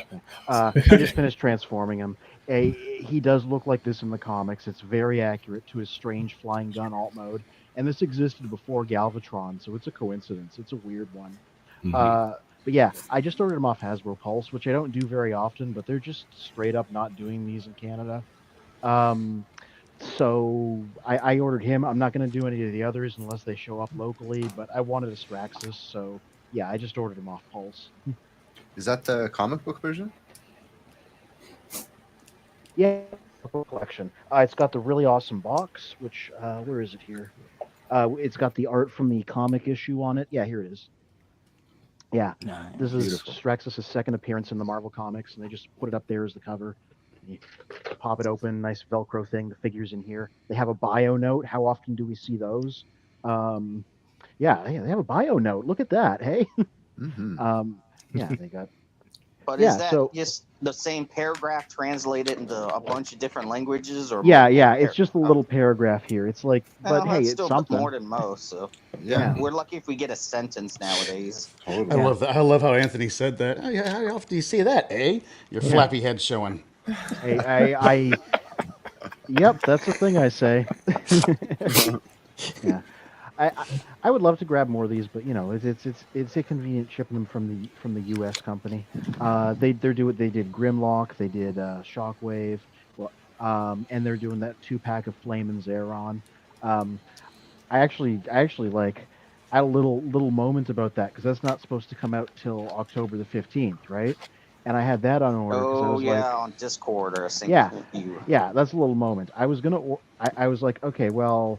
I got a wedding. I don't know if I have the budget for this, but that's next month's problem. And they sent me an email like, it's here early. We're going to ship it tomorrow. And I was like, okay, I got to cancel this because this is a whole month earlier than I thought. And yeah, I was going to say, if you like Straxus as a character, he was featured in IDW 2.0 and Transformers Escape miniseries. And I liked him in that. I mean, he wasn't like a bad guy. I mean, Dark Mount, he was basically like Dark Mount first, basically like America first, but just replace America with Dark Mount. And he was very much overly concerned with his citizens at the expense of everyone else. Fully setting him up to become this nut job that tosses people into smelting pools if the comic had continued. Yeah. Wish they would have done something, mention of something like smelting pool in the movie. There was no mention of anything outside of Hydra. Hey, we got to go to Polyhex at some point, and who's to say if he's not going to be in charge of that like he was in Marvel? So there's potential there. So yeah, if you want to Kobe, do more than just Optimus Prime and Mega, I mean, I could see Straxus being like a other Sentinel Prime type featured character in a second movie. Oh yeah, it'd be great if he made the jump to the TV screen or the movie screen. Shiba Kobe says, back from Costco, but I saw Legacy Alpha Trion at Wally Mart along with Springer, and I saw where there were have been the Steel Jaw pack, but it wasn't there. Plus, they had Legacy Lockdown, or actually corrected, I mean Legacy Vector Prime. I was gonna say they didn't do Alpha Trion they yet. He's probably coming next year because the next toy line is going to be focused around the 13 primes. So like it or not, we're going to be seeing a lot more of those guys. Oh, great! Yeah, like I'm fully like, well, I guess it's going to be a light year for me in terms of collecting robots. But my wallet's thankful. Well, it's been like pretty light this last wave or two with the the current wave, because you have like Nucleon, who's a redeco and slight retool of that first rock armorizer guy.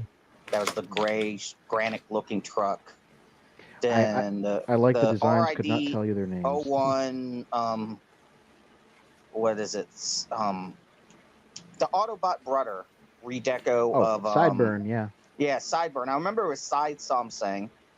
And then Vector Prime, who's a retool of Straxus, and then they're going to be the next wave of Unite. It's going to be a lot of package refreshes. So I'm kind of enjoying having a break from Transformers and being able to mess with some other toy lines and comics a little bit more. I'm enjoying how that entire last wave is. Look, we know all these guys were hard to get. Here's reissues of all of them.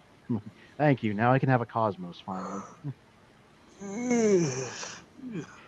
Yeah. Oh, RG Eagle saying I picked up Straxus from Pulse as well. Such a great G1 story and sad. I wish I had Scrounge though.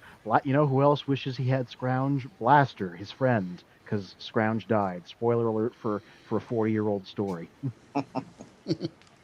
Yeah, that's why Blaster in the Marvel comics is not the happy-go-lucky fellow we know from the cartoon. His friend gets dipped in the smelting pool, and he's like, I'm going to be a grim revenge seeker for the rest of this comic.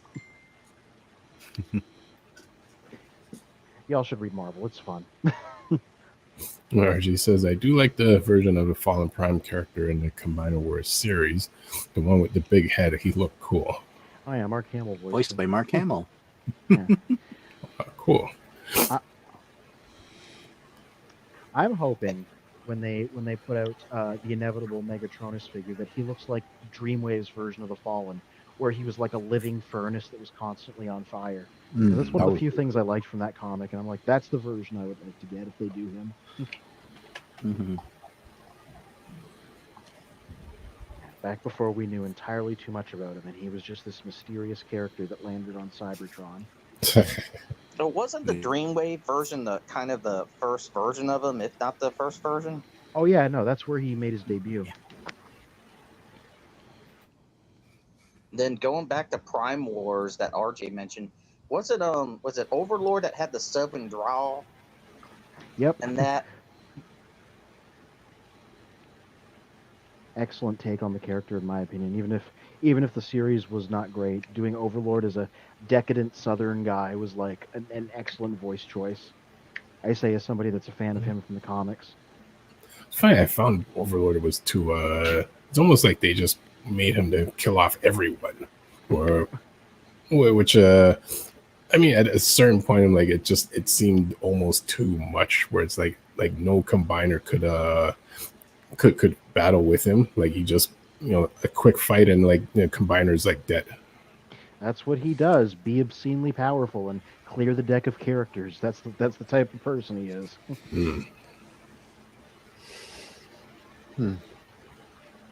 Yeah.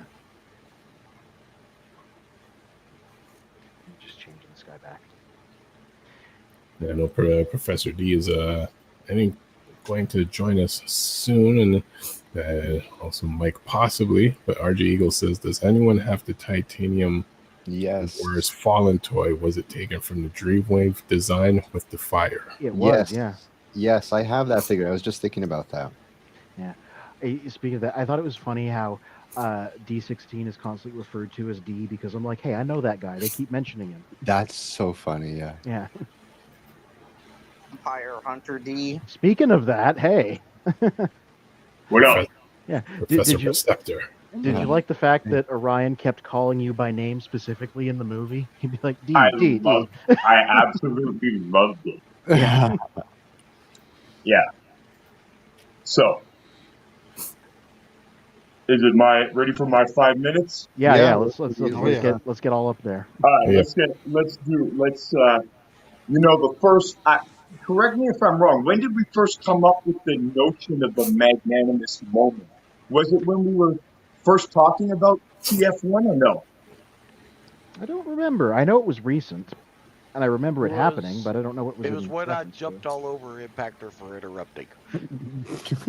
Well, that was the anti. Oh yeah, okay, yeah, and then the following show, I apologized to him. Yeah. Okay. So anyway, I'm going to do a magnanimous moment. So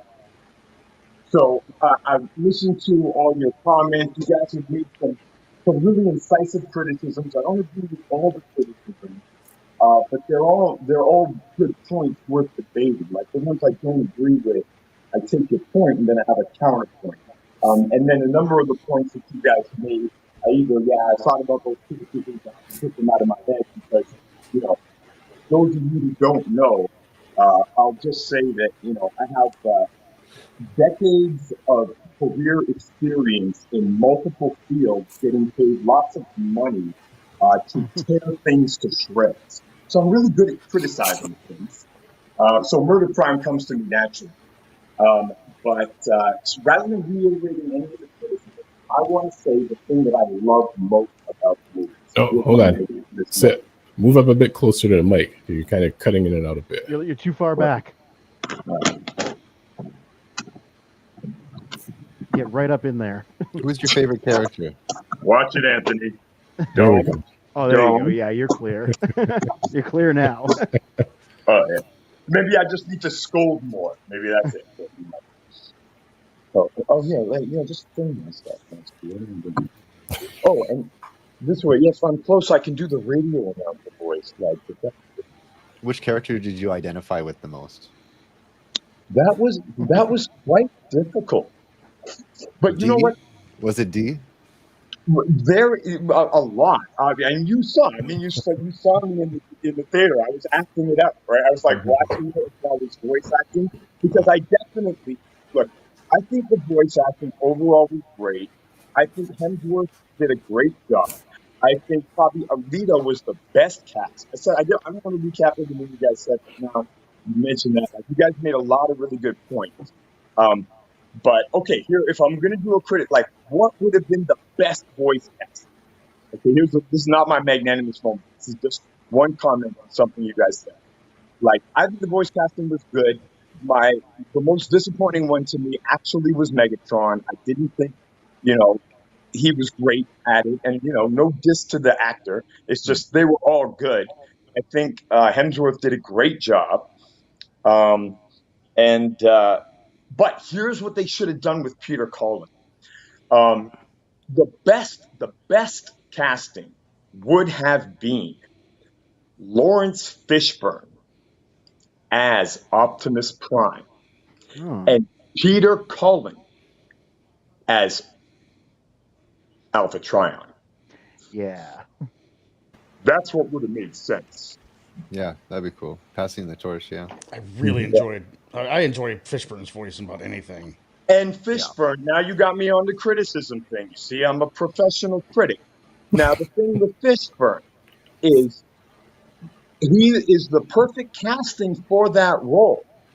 But he should not have just replayed, he just voice acted, and it's probably the director's fault. This is probably, whatever. But, he just did this voice acting that is the trope of the dark Transformers, the old Transformer guy, as opposed to just doing Furious style.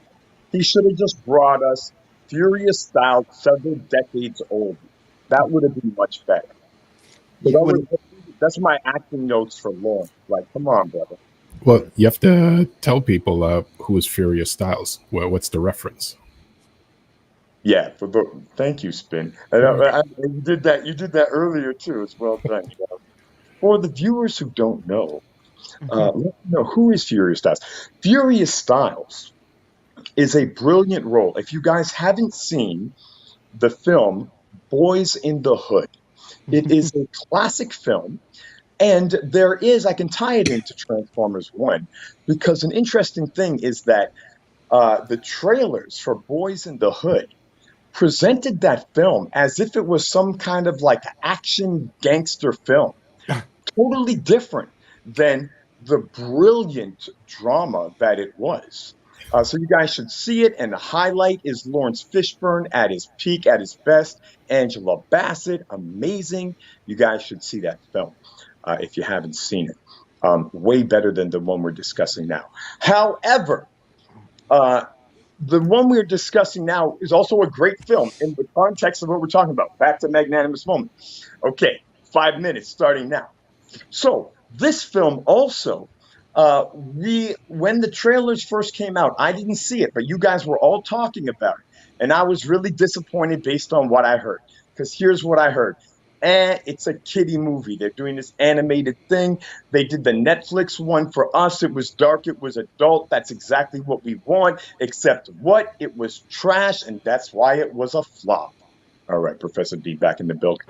Anyway, so rather than giving us the adult dark thing only good, right, like a Dark Knight version of Transformers, right? That's what we want to see. The beginning of Bumblebee, kind of style, Dark Knight-ish type of thing, right? And instead, the trailers made it look like this is a 6-year-old cartoon. This is like Transformers. What is the one with the what's the cartoonish one they have out there? Rescue Bots. Yeah, Rescue or something Bots. like that. Exactly. It was like Rescue Bots or something like that. That's the impression people were giving me, and with the smiley faces and the shiny stuff and the jokes, right? So that's how the trailer was cut. Just like Boys in the Hood, they cut the trailer in a certain way to present it in a certain way. But despite all the criticisms that you guys made, all of them are valid. And of course, there's limitations of films. But here's the one thing. Here's why none of it matters overall. Here's why this was a great film for Children of Primus. Okay, because those the age range. First of all, the age range of the film. It's not an adult film, but it's not a kiddie film, right? It's age appropriate. It's perfectly in the middle, or it's well enough in the middle. And the great thing is that these character designs, people are complaining about the animation, you like it, you don't. The art style, you like it, you don't. The great thing about it is that it's not a kiddish art style. If all of the characters looked like Alpha Trion, he looked kind of like a kiddish design. But and that was one of my criticisms. But then I like what Anthony pointed out, that, well, maybe he's a more primitive robot. Right, more primitive robot design. So I got that idea from what you said. But overall, here's why it's great: because those character designs, we can draw them. The third-party companies can make like really adult versions, really dark versions, really sophisticated versions.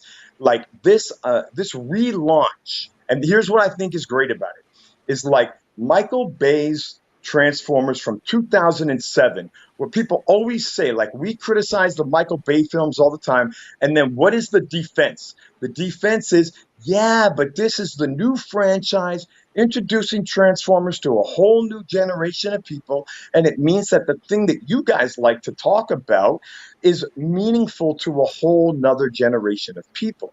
And as grumpy as I am about Michael Bay, that turned out to be true. I heard it over and over, year after year, and it turned out to be true.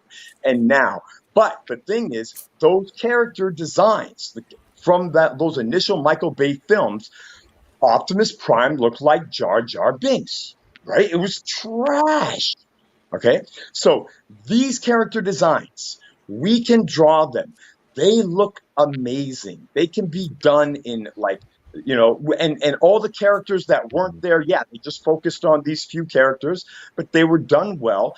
And that leaves all the space for us and for other creators to develop those other characters. So I think it's really great. And they did tie together the lore. You guys were saying about the soundtrack, like the fact that it's not just that it was the composer, like it's a great detail to notice it's the same composer, but it's thematically linking all of the, like, this really is the aligned continuity coming together in really sophisticated ways. The point that you guys made about D16, like that, what that is, the original Takara 1984 Megatron, right? That's an awesome detail. And the fact that all of that is in there, like, I think they did a great job. Sure, there could have been other things. Sure, you would have put in this or that. I would have put in this or that. But there's so much there, and there's so much more we could do. Like, I look forward to the graphic novel version of this. Somebody else, I can't remember who it was, said that,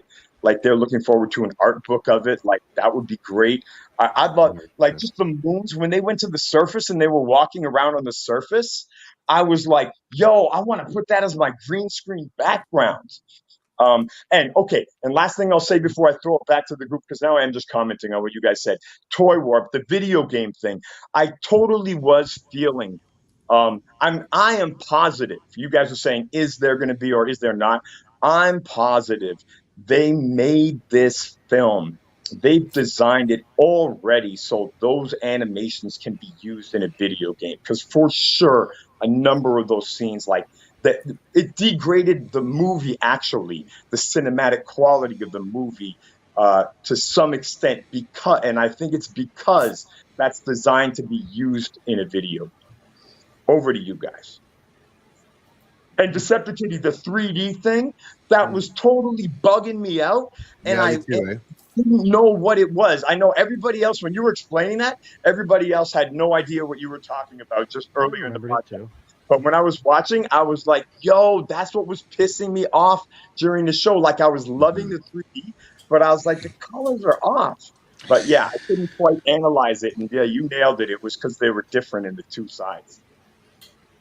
Yeah, a little bit weak, but it was only it was a $70 million budget, so they did quite a bit. There's a lot of CG. That stuff is, relatively expensive. However, Spin and I were talking about like how things can just be in the cloud and you could just overcharge it without anybody knowing, none the wiser with this digital stuff. None of it's really tangible.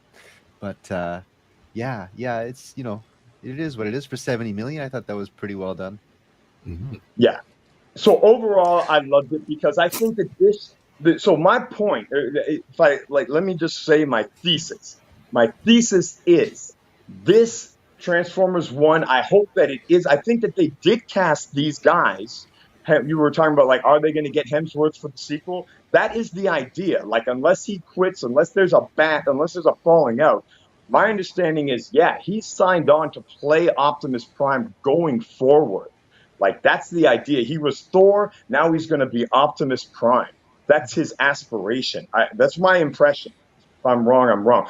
But the magnanimous moment thing is this. I think this is the relaunch. This is 2007 all over again. This is the third major relaunch of the franchise. And this time, I think it really is everything we've been asking for. Like, not on the individual points, but what we've been asking for is a launch of Transformers for the new generation that is true enough to our original thing. And like, yeah, it would be cool if the Hasgtags were there or whatever. But you know what? All the references are there. Like, we can talk to people about it. So I think it's great. I think it's great for the channel going forward. And like, Toy Warp, you're complaining about the 13 Primes, but without the 13 Primes lore, you don't have Primus, and without Primus, you don't got what? So, you know what? Without Primus, we'd actually have a decent storyline. I don't know where you were going with that. I love how when you said the original, more like our originals, and I can hear Orlati and my heads just cooking. Yeah, well, it's Orlati's turn anyway. Yeah, but look, there's lots to talk about. Like we can, like everything you guys mentioned. Like this was great the way we did that. Like everybody say your thing, and when we didn't have a free for all, I think this was so much better. But like all these points that were made, like we can debate these out further in future episodes. And on that note, now that this week we're calling him Transformers 3 or 5. It is your turn to give us your point of view, including what that username means. Yes, what is that username? Oh, you guys hear me? Yep, we got you. Can you hear me? Mm-hmm. Can you guys hear me? Oh, okay. Yes. We can hear you. Can you hear us? Yes, we can Well, hear no, you. for me, no, thank you. No, I can hear you guys perfectly, especially D with his long rant there. I love you, D. Okay, so the reason why I said 3 or 5, right? Love you too, brother. I'm just playing along with the name of the movie, Transformer 1, right? So I'm not going to give it a 1 star. Thank you. I'm not going to give this movie a 1, right? Because we're all talking about it, we're all giving our review, right? So that's just me giving a playoff. So I know a lot of people liked it. I know some people didn't really like it, and some people were kind of in between. I'm in the same boat. I'm in the boat of in between.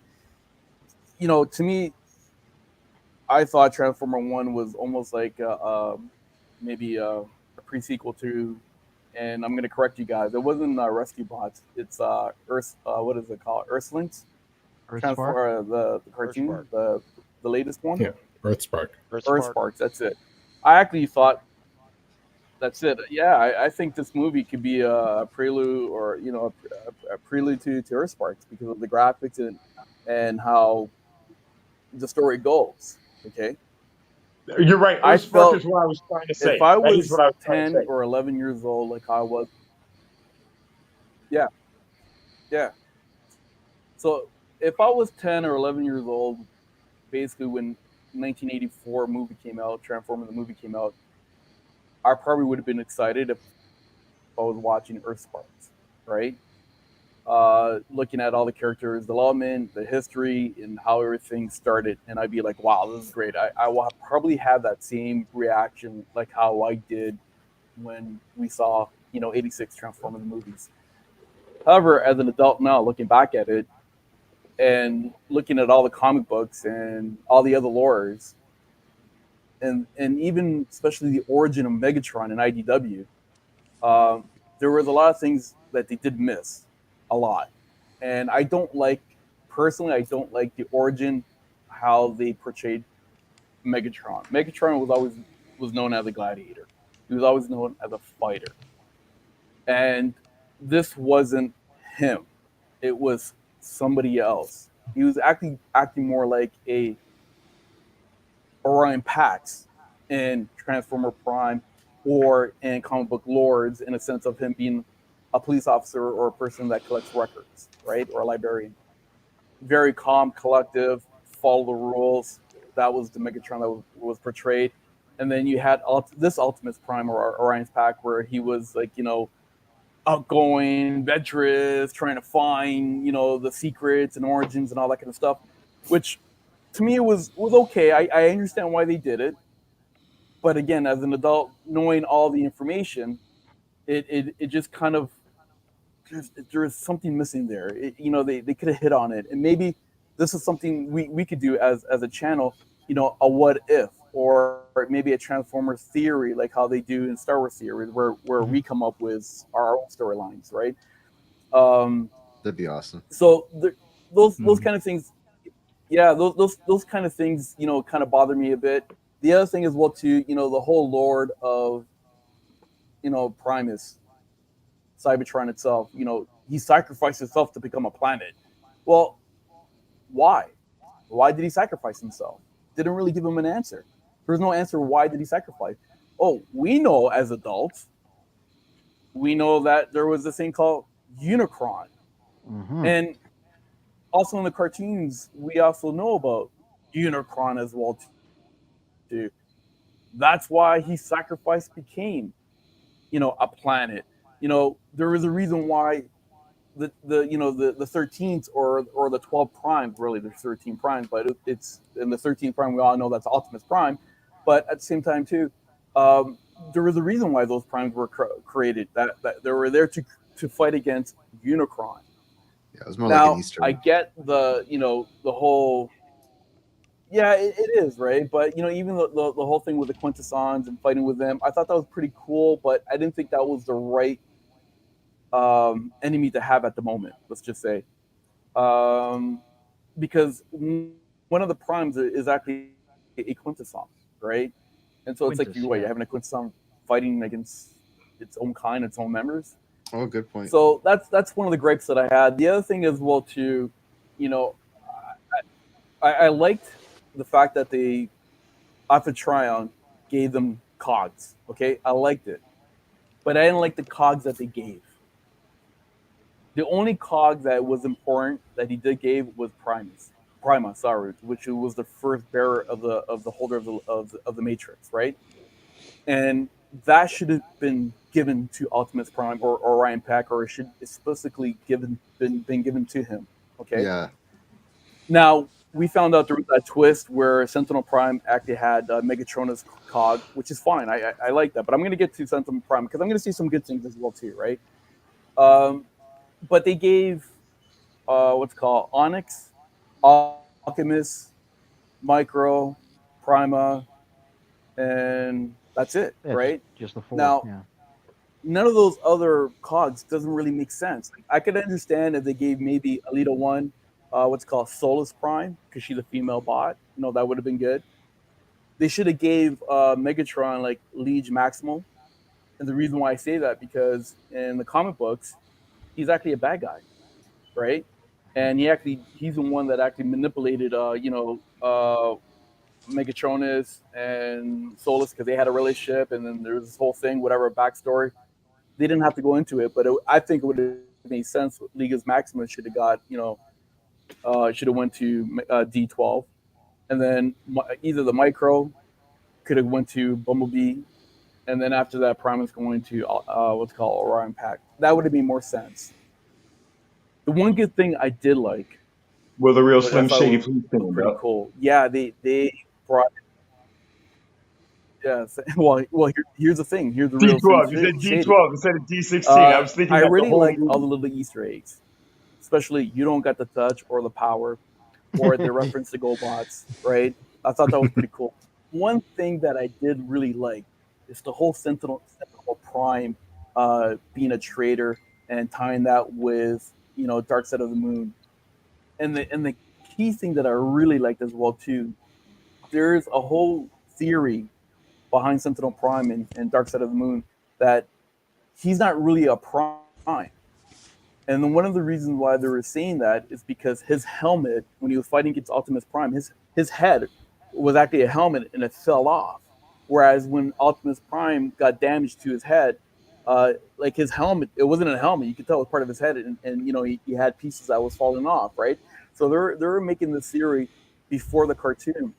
And the cool thing about the cartoon, in the sense of he was a traitor, he was pretending to be a prime, which he wasn't, and then his head, when he got knocked around, his head part was actually a helmet of a prime and fell off.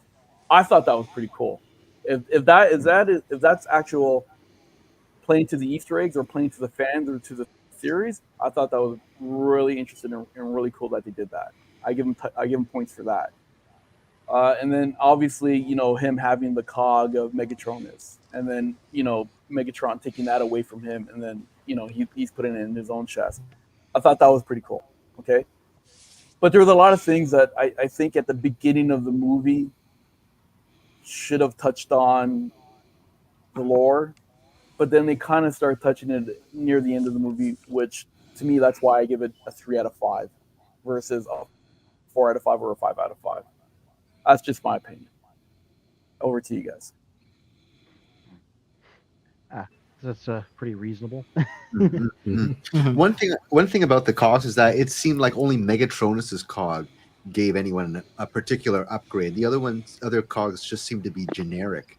And what's funny at the end of the movie is that everyone got a I cog. disagree. I think you guys are missing. What about Bumblebee? Bumblebee's Micronus, that was totally relevant. Like he was like Micro Man's superpowers, and totally like that's gonna be a T-shirt. Like I'm gonna cut these guys. That Guys, was funny. you know that I'm the number one hater of Bumblebee on this channel, and there's a lot of Bumblebee haters on this channel. But like that was dope, and you know, like props to like who's playing it? It's Teal, right? No, come on, he's dope. Like finally we have a dope Bumblebee, first time in history. Like okay, maybe dope, but like a good Bumblebee. Dan Gilbert's dope.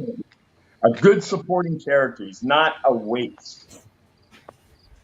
Oh, sorry. No, he wasn't. Transformers. And Oh, I was going to ask you if you felt like Optimus and Megatron's personalities were kind of flip-flop with. I mean, that's to say that Optimus was more the man of action, not necessarily to a gladiator level, and Megatron was more in the previous Optimus role as being the law-abiter, you know, the police officer type, the Boy Scout. Okay, listen. Do you feel like they were flip-flop? Listen. This is actually relevant. This is like so funny. So, like Decepticon. All right, now behave yourself on camera, but like you don't expose me here, okay? Because you're like, who did you relate to more, right? Now in Children of Primus, I'm Alpha Trion. Okay, I'm a nice guy. All right. But to Orlati's point, okay, so I said, look, it's great, and I still say the movie's great overall, despite all your criticism. But you do raise good points. And, like, even the idea, like, what they were trying to do there between Orion and D16, like, yeah, D16, like, No, I don't know. Okay, so anyway, I'm pulling in two directions here, but look at this now.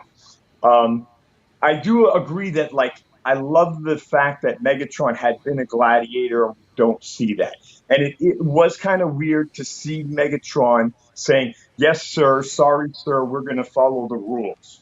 To Orlati's point, but now Orlati, you knew these guys back in '95, and I'm going to tell you about two guys. And then you tell me which one is Optimus Prime. One of them was a tall, quiet guy, and one of them was average height, kind of fiery guy. And he's a man of action, and he's got all the ideas, and he's going to save the world, and he's going to transform everything. And his big, quiet friend, what is his job? Oh, clean up the mess. Like you go around action and then there's a problem and your guy has to come along and be like, yo, listen, it's cool. All right. And be the security. So it's like, it's really hard to say who is who because like, so those of you, I realize I'm being too abstract for everybody else to clue in. So I'm talking about spinning myself. So you guys know we were in a rap group together, right? Oh, I'd already guessed that. All right. So he's the DJ, right? And I'm the rapper. So and in Children of Primus, he's Optimus Prime. He's the one running the show here. In Dopo Society, I'm running the show. He's backup. Now I'm his backup. But which one of us was Megatron or Optimus Prime back then is like the way that they've done this version now is like, man, it's so, but that's why Spin and I debated privately, like, well, we're both really. And that is the point, right? Like all of these are avatars for different sides of our personalities, which is exactly why somebody has the wisdom to call themselves fear or courage, as opposed to, just like one or the other. Fear. Yeah. Fear, like strength. Fear in the hearts of men. Yeah, totally. Yeah, that's a good point. That there's a bit of every character that I felt I could reflect with. Yeah, drawn. I think that and Aaliyah was done so well. Oh, and the point that you made about her being Synergy, Deceptikitty, I love that. Like, so her voice was resonating with me. Maybe it's because of that reason. Like, my childhood cartoon, sonic resonance is coming up, right? And it's like giving me those nostalgic tingles. But like for those of you who didn't watch Gem and the Holograms, Synergy is basically the analog to Teletran 1. So like in Gem and the Holograms, which you guys should watch it if you haven't watched it. We've discussed it before briefly on the channel. But the reason why it's dope is because it's basically like Transformers / G.I. Joe, but for girls. Like, okay, we're going to make this Sunbow cartoon. We got all the same voice actors. We're going to have the same basic kind of plot, just like make it girls in bands fighting instead of robots from space. So, and they still have a space computer. So it's pretty dope. Yeah. Well, on that note, as we all use our quiet voices now. Yeah. Oh. I know Magnus is laughing because we were doing this earlier. I'm gonna go around to everyone. So out of 5, Professor D, what do you rate the movie out of 5?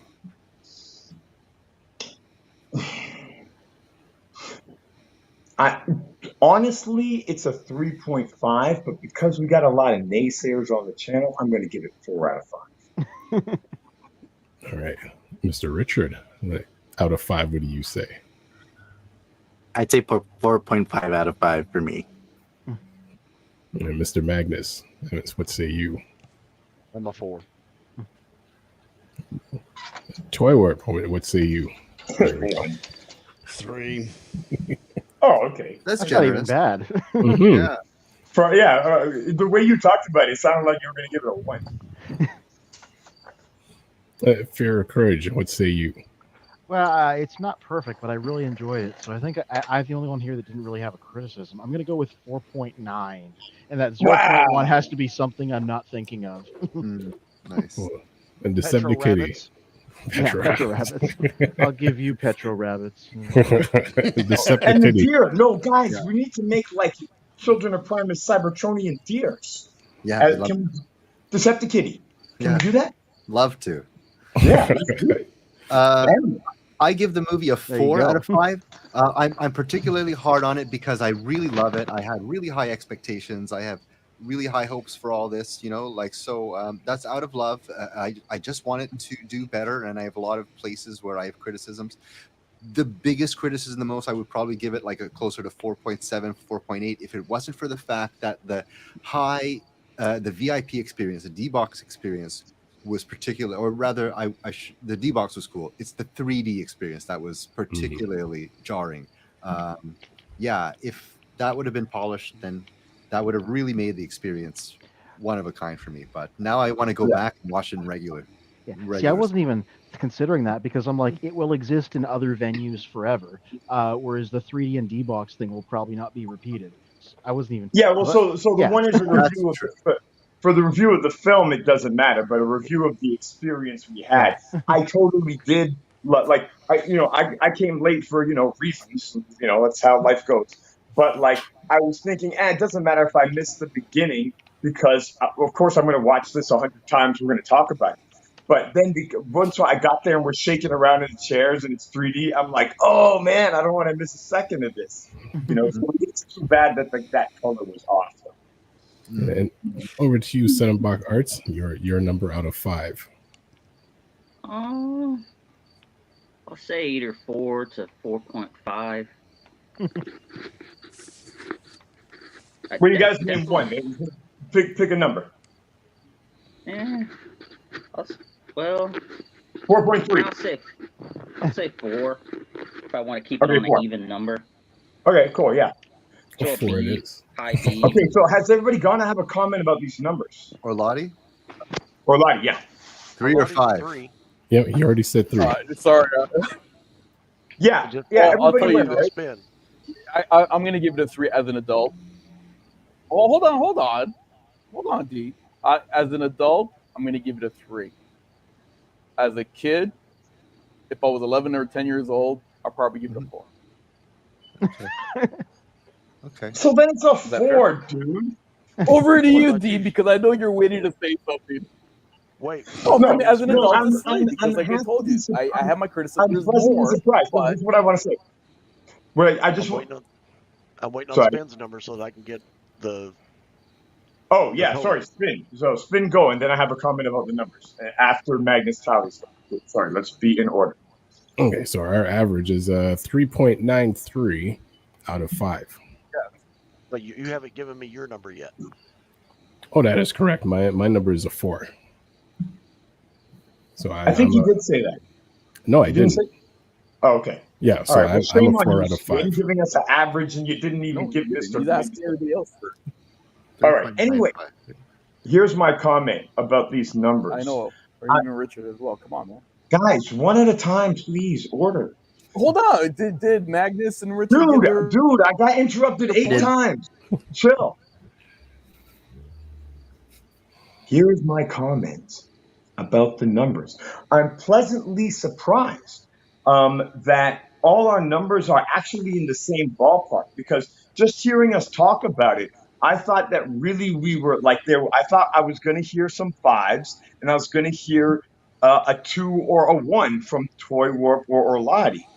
But like really, like, you know, we have our different points of view, but we are like everybody's rating it between a 3 and like it's not a 5, right? So yeah, so I think this was a real honest review. I think this was a great review. Yeah. We are right and the others are wrong. Watch Children of Primus from now on. I like the politics particularly. They brought that in. Although it was a little bit Lego movie where everyone was just like, yay, Sentinel Prime. There was no dissidence. Although there was like this elite guard, which were totally against Sentinel. Nobody in Iacon was dissenting. So that was a little bit strange. So No, it's but gonna you be got a to just brutal think about like you're just not seeing the dissenter. Think about it. They kind of Everyone going along with one political ideology is super convenient. Yeah. Right. And Barely an inconvenience. Look at the Republican Party in America. Shush. That's fine. No, that would be a great. That guy should do definitely a take on the Transformers 1 movie. Definitely. Or we should do But that. this is what I mean by like there could be like when I say like all these things that you guys are saying, like, well, it should have had more of this detail or more of this lore. Like Orlati, when you're saying, oh, they didn't explain this, that doesn't matter. The fact that they referenced it, it's there. So why that's cool is that then there can be a graphic novel or anything else that flushes out those details. Like, and I'm bringing this up now again because Deceptikitty, you said, yeah, but how come there's no dissenters? Well, look, it's a movie. It's short. It is for ultimately 10, 11-year-olds, right? Like when I say it's short, like you just can't put everything in a movie, right? So, but the dissenters, like that could be in the graphic novel version. Right. And all the other Autobots that we didn't see in their toy work, to your point, like who they weren't developed. Like, yeah, that does suck. But, you know, that's a limitation of all kinds of things. Right. But the fact that at least they're there, that means that parties can flush it out and like other authors can flush it out. So that's why I like it, even though I really do feel those points. Like toy work, like when you said, like, OK, yeah. You did that great comparison with More Than Meets the Eye versus this. Like More Than Meets the Eye actually has a more adult pace than this does, even though More Than Meets the Eye was for 8-year-olds. Yeah. Good point. Also, I guess they kind of did address dissenters when Sentinel was just like willing to execute them in public. So maybe public executions was like why there's no dissenters. Yeah. Yeah. Orlati? No, I was just gonna say that basically what they did with Sentinel Prime and that whole high part of Transformer, and if you look at it, they they actually took part of that from Zeta Prime, from the video game and also from the comic books, where that was the high time or the golden age, basically. And he was actually a corrupt politician, right? And he was doing, things that were underhanded and so forth. So they took a little bit of that storyline and they actually put that onto Sentinel Prime. Things like that, I that's what I liked. Yeah. But there's a whole lot of other things I didn't like as well, right? And that's why I gave my rating as an adult, because again, we have that knowledge, we have a broader information that we know of the Transformer lore versus someone that was like 11 or 10. And so that's why I gave my rating the way I did. Yeah. One thing I want to point out that's interesting, that you mentioned Zeta Prime. So the sequence at the end of the movie there, where Megatron shoots Sentinel and Optimus gets thrown down the pit and he gets the Matrix, that is like almost scene for scene from an IDW comic called Autocracy. Yeah. And in that comic, it was Zeta Prime they were fighting instead of Sentinel Prime. So it's just interesting that you mentioned here, because Zeta tends to be the one who gets to be the bad guy more often. Zeta was Sentinel in this looked a lot like the Zeta Prime that was in. Was that War for Cybertron? War for Cybertron, yeah. It's interesting they adapted that scene so directly, but it was a Zeta in that version because that's who they were fighting in IDW. Yeah. I mean, there's lots of amalgamation of characters, right? Especially when they have to narrow down, the number of characters. Like that is unfortunately like a limitation of CGI. And other people said it was great. Somebody else mentioned this, and I had not thought about it while we were watching the movie. But yeah, it's great that there's no humans in the film, right? That's cool. But still, CGI characters, like, so there's that. So as we wrap up for the evening, RJ Eagle says 4 out of 5 for me. They couldn't include everything, but for the time they had, it was a great job. So as we go around the room, who has stuff coming up for the week? SETTOM Bach Arts, what say you? Hopefully the temperature will stay cooler like it was today, so I can do some outdoor photography of some of those Turtles of Grayskull figures, and then some of those what was it, Teenage Mutant Ninja Turtle figures I had last week. I think I bought what did I buy in the last week? The Turtles of Grayskull, April O'Neil combined with the Sorceress from He-Man, and the bad guy that's a higher up than Skeletor, Hordak.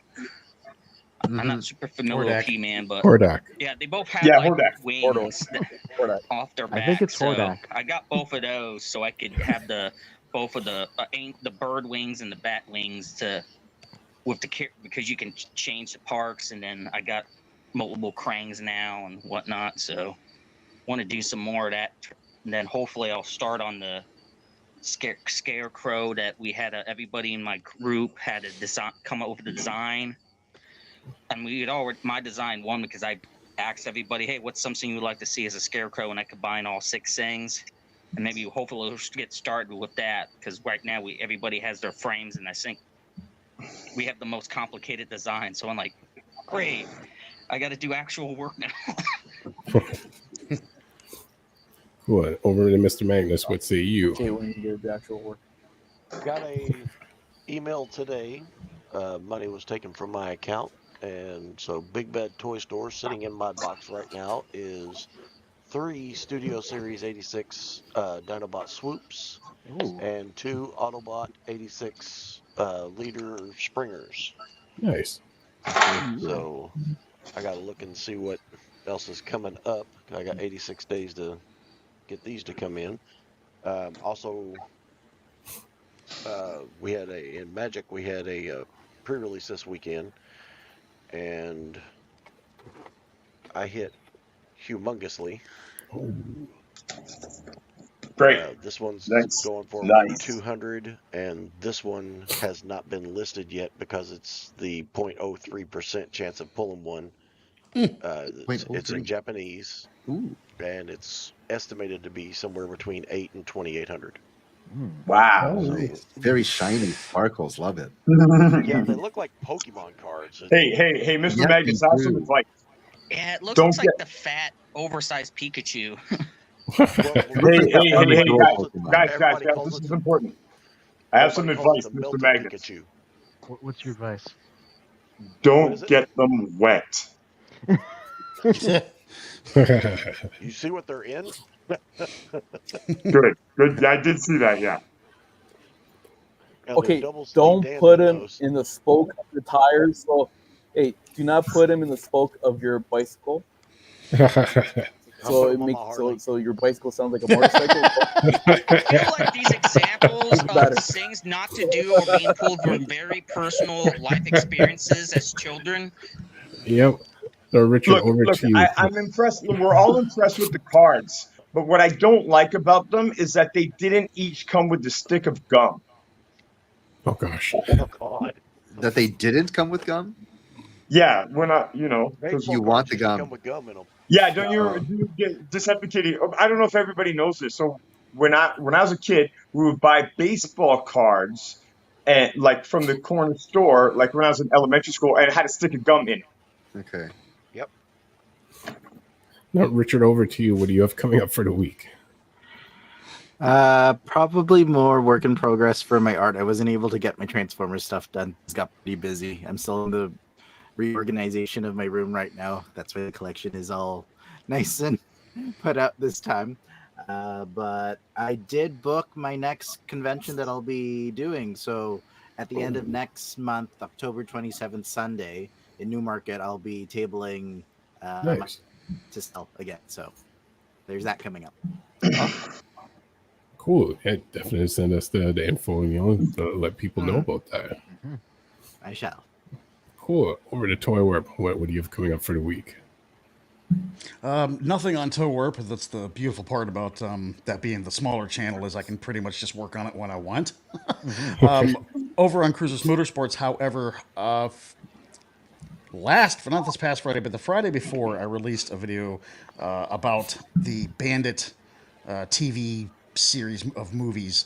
It ended up getting blocked from Universal, which is very unfortunate. I did end up getting it released, but it was like a day and a half later, and it just killed the momentum on the video, which sucks because it was the #1 video after it released. Like, you guys look at the amount of views you get per time that it's out. Yeah, it was like the #1 video. It climbed really fast, and then they took it off and just took the sales out of it. So if you'd like to learn anything or just help out the Cruisers Motorsports channel, go over there and check out the latest video, which is about the 1994 Bandit movie. That's what I got going on this week. I got to repair the damage that Universal did to me. Oh dear. Also, your shirt order, I did get those extra ones put in. Sweet. Thank you very much. They said it'll add like 4 or 5 days to it because they had already sent that order in for those prints. Okay. For the logos, and so when they add to it, then that delays those coming back to them so that they can put them on the shirts. Okay. Yep. And Sounds so it'll good. probably Thank you be very much. Another week. Yep. But she did add them to it. Cool. Over to Transformers 3 or 5. What do you have coming up for the week? Well, what do I got for? Actually, I finally got that article out on my hockeyneeds.com website. It's about, is it better playing minor hockey in the U.S. or Canada? So I finally got that article out. What else? That's it. If you're looking for a hat like this, go to versus.ca. You can pick up some merch over there. And go Leaf Go. I don't know what else to say. Next. That's it. All right, I've got an announcement here. Have we done everybody? I haven't gone, but Not yet. Sorry, go ahead. No. Let me put on Mike. Yeah, I typically go last. So Yeah. Okay, so let me go second last then. Am I second last? You're second last. Okay. All right. So what I have coming up this week is the same thing that it's something that all of you guys have coming up because I'm now giving you an assignment. And the assignment is called the Children of Primus Alpha Trion Transformers 1 Drawing Challenge. Oh and boy. The challenge is everybody has to draw at least just one character from the film. And you can draw it however you want. It can be like like something you spend hours on, or like 5 minutes on a napkin. But you must draw one of the characters, and you can draw it any way you want. Like you could draw it the likeness the way they were on the screen, or if you hated the way they looked on the screen, then take like the concept art that they had for that character and draw it the way you want. So, but anyway, we don't need a lot of parameters. Just everybody draw one of the characters, post it on our Discord, and we will go through them all next week. And fans, members, subscribers, we want to see your artwork as well. So put it on our Discord. You know what? I'm gonna take second last, because I'm going to tie in with your idea and tie in with what Deceptikitty had mentioned a while ago, which I didn't realize he was missing there for a moment. He mentioned that the month of October is basically a drawing challenge. I don't recall the word that you said. What was the name of it again? Inktober? Inktober. Yeah. So in a sense, yeah, I just learned about this last week from Deceptikitty. So in a sense, we're doing an early Inktober. So It's a pre-Inktober Children of Primus challenge. Although I know, within a handful of us, I know some are way better artists than others, but it's going to be fun. Yeah, let's not make it about that. But that's not what we're about on the channel anyway, right? Exactly. Yeah, everybody's a star. And over to Fear or Courage, what do you have coming up for the week? Well, first of all, I'll promote what just came out, which was my review of G1 Rodimus Prime. You can read that over on the Children of Primus website. I always like to see how a vintage 80s figure stacks up to modern day sensibilities. And I particularly like the burned out face on this figure. It's a big mood. I spent so much time playing with that figure, and I love that face for exactly that reason. When I first got him, I was like, look at the age on this guy. Even before we saw the movie, it communicated so much. Show the back of him just to upset Toy Warp. Oh, you know what? I just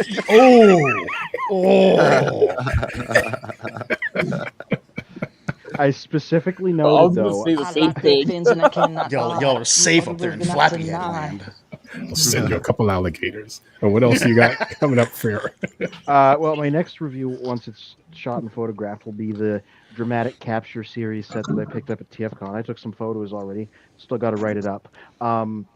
It's too many people for me to conveniently grab. I'll just grab the Soundwave from that set because, it was one of the main ways you could get a Netflix Soundwave if you missed out on it.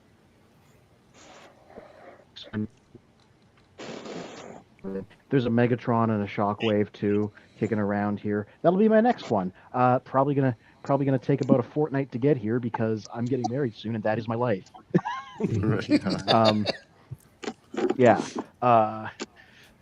I'm sure once that one goes up, I might have to take a break until after I'm married. So look forward to that. Avoiding having to sleep on the couch on your honeymoon probably be a good thing.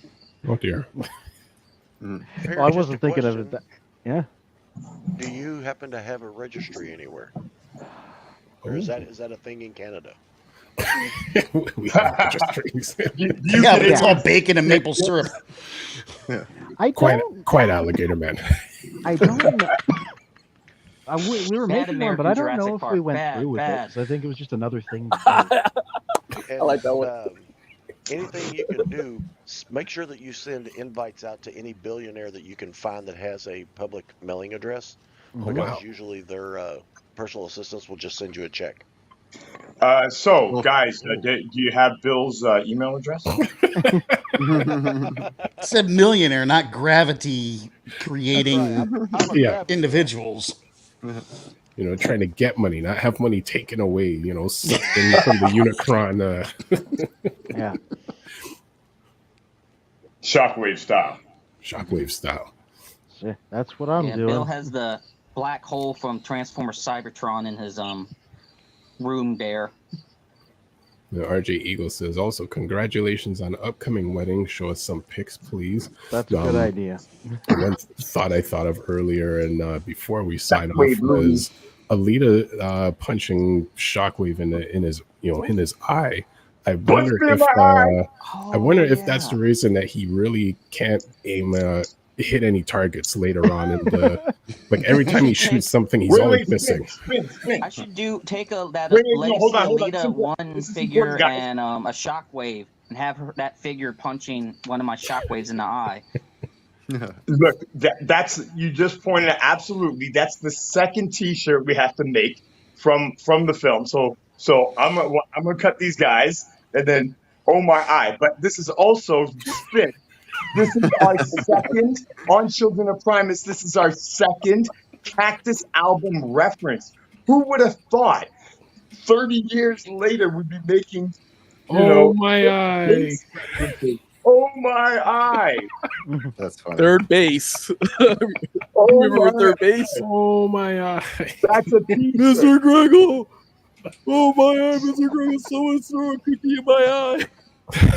Yeah. So we're gonna have a T-shirt with Shockwave doing that and saying, "Oh, Mr. Gregor, oh my eye," and we'll send it to MC Search, and he'll do a social media post, and then we'll have him on the channel. All right, as we sign off, tomorrow is Deceptikitty's birthday. She's Oh. turning 4 years old. Happy early yes, birthday. Deceptikitty. Do you have a registry? And do you have Bill's email? Deceptikitty, what is going on? Yes. Register on Deceptikitty.com. Nice. Oh, how old did you say she was going to be? 4 years old she'll be. Okay, so she's a year younger than Shinta, I think, or the same age. I can't remember. And then following that, on the 25th is my birthday. Oh, and what else do you have going on? This week I have a stream. Does that land on my birthday? That's really I was just about to ask, are you streaming on your birthday? No, it's going to be the day before my birthday. I'm going to be streaming on the 24th. And okay. Yeah. It's a pre-birthday stream. Pre-birthday stream. And since it's Transformers month, I'm going to be doing a lot of stuff this week. So yeah, register on Deceptikitty.com. I have a lot of stuff coming up this week as well. Awesome. And also for everybody who did sit through. Hold on, I'm going to cut in there for a second. Since we're going to do registries on our birthday, well, my birthday is October 21st, so if you want to register for me, go ahead. Oh gosh. Mine's October 3rd. On hockeyneeds.com. Go to hockeyneeds.com. And Mr. Magnus, what were you saying? While everybody was sitting through those credits, that awesome song that was playing by Quavo is called If I Fall. It is available on Apple Music. I have already downloaded it. Oh yeah. Nice. I hadn't heard that until the credits, and I was like, yeah, this is a jam. Yeah, it's pretty sweet. It's only like $1.10 if you're an Apple person. Nice. I bought it in iTunes. And on that note, I thank all of you guys for coming speaking out. of birthdays, I'm a bit of an orgy. Oh, well, I was going to say, speaking of birthdays, that friend of mine's Runa, her birthday was today, so she knows about all you guys. So if you want me to tell her happy birthday on behalf of you guys, like I did her friend Tanuki, I'll do that. No, we're going to say happy birthday. Happy to her. birthday, we will Rona. say happy birthday. Yeah, Rona. That's Runa, RUNN. Okay, you count us down. You say 1, 2, 3, and then we all say it. Oh, 3, 2, 1. Happy birthday, Runa. Man, you guys have no rhythm. Happy birthday! Did you see how white I am? Yes. But that's what's wonderful about the channel is all our diversity, you see. And alligators. America Jurassic Park. Oh, no, look, no. We got to say this. Sorry, before we sign off, like Anthony, when we're talking about like how they did the aligned continuity and brought everything together, I have my critiques of the way they did Alpha Trion, but and we'll talk more another time about what the organic stuff signified. But the fact that Alpha Trion, we saw his alt mode, like an official alt mode for him for the first time ever, and it was a beast, so a primitive, like a more primitive thing. So that was an awesome, like really subtle, like way to combine. I think a reference, like a way to combine, the Optimus Prime universe with the Beast Wars universe, right? And check this out. Did you guys? We got to end on this note. It's all or one after this. Listen. So all these years, right? Decades we've never seen him transform. People are talking about, does Alpha Trion have I should have got my Alpha Trion figure to do this, but check this out. Does he have an alt mode? Should he have an alt mode? We're repainting sweeps like Scourge, to make Alpha Trion look pretty good. But now we saw him transform, and what does he turn into? A unicorn. So no wonder we never saw him, because he's a magical beast that doesn't exist. And on that note, till all are one. Till all are one.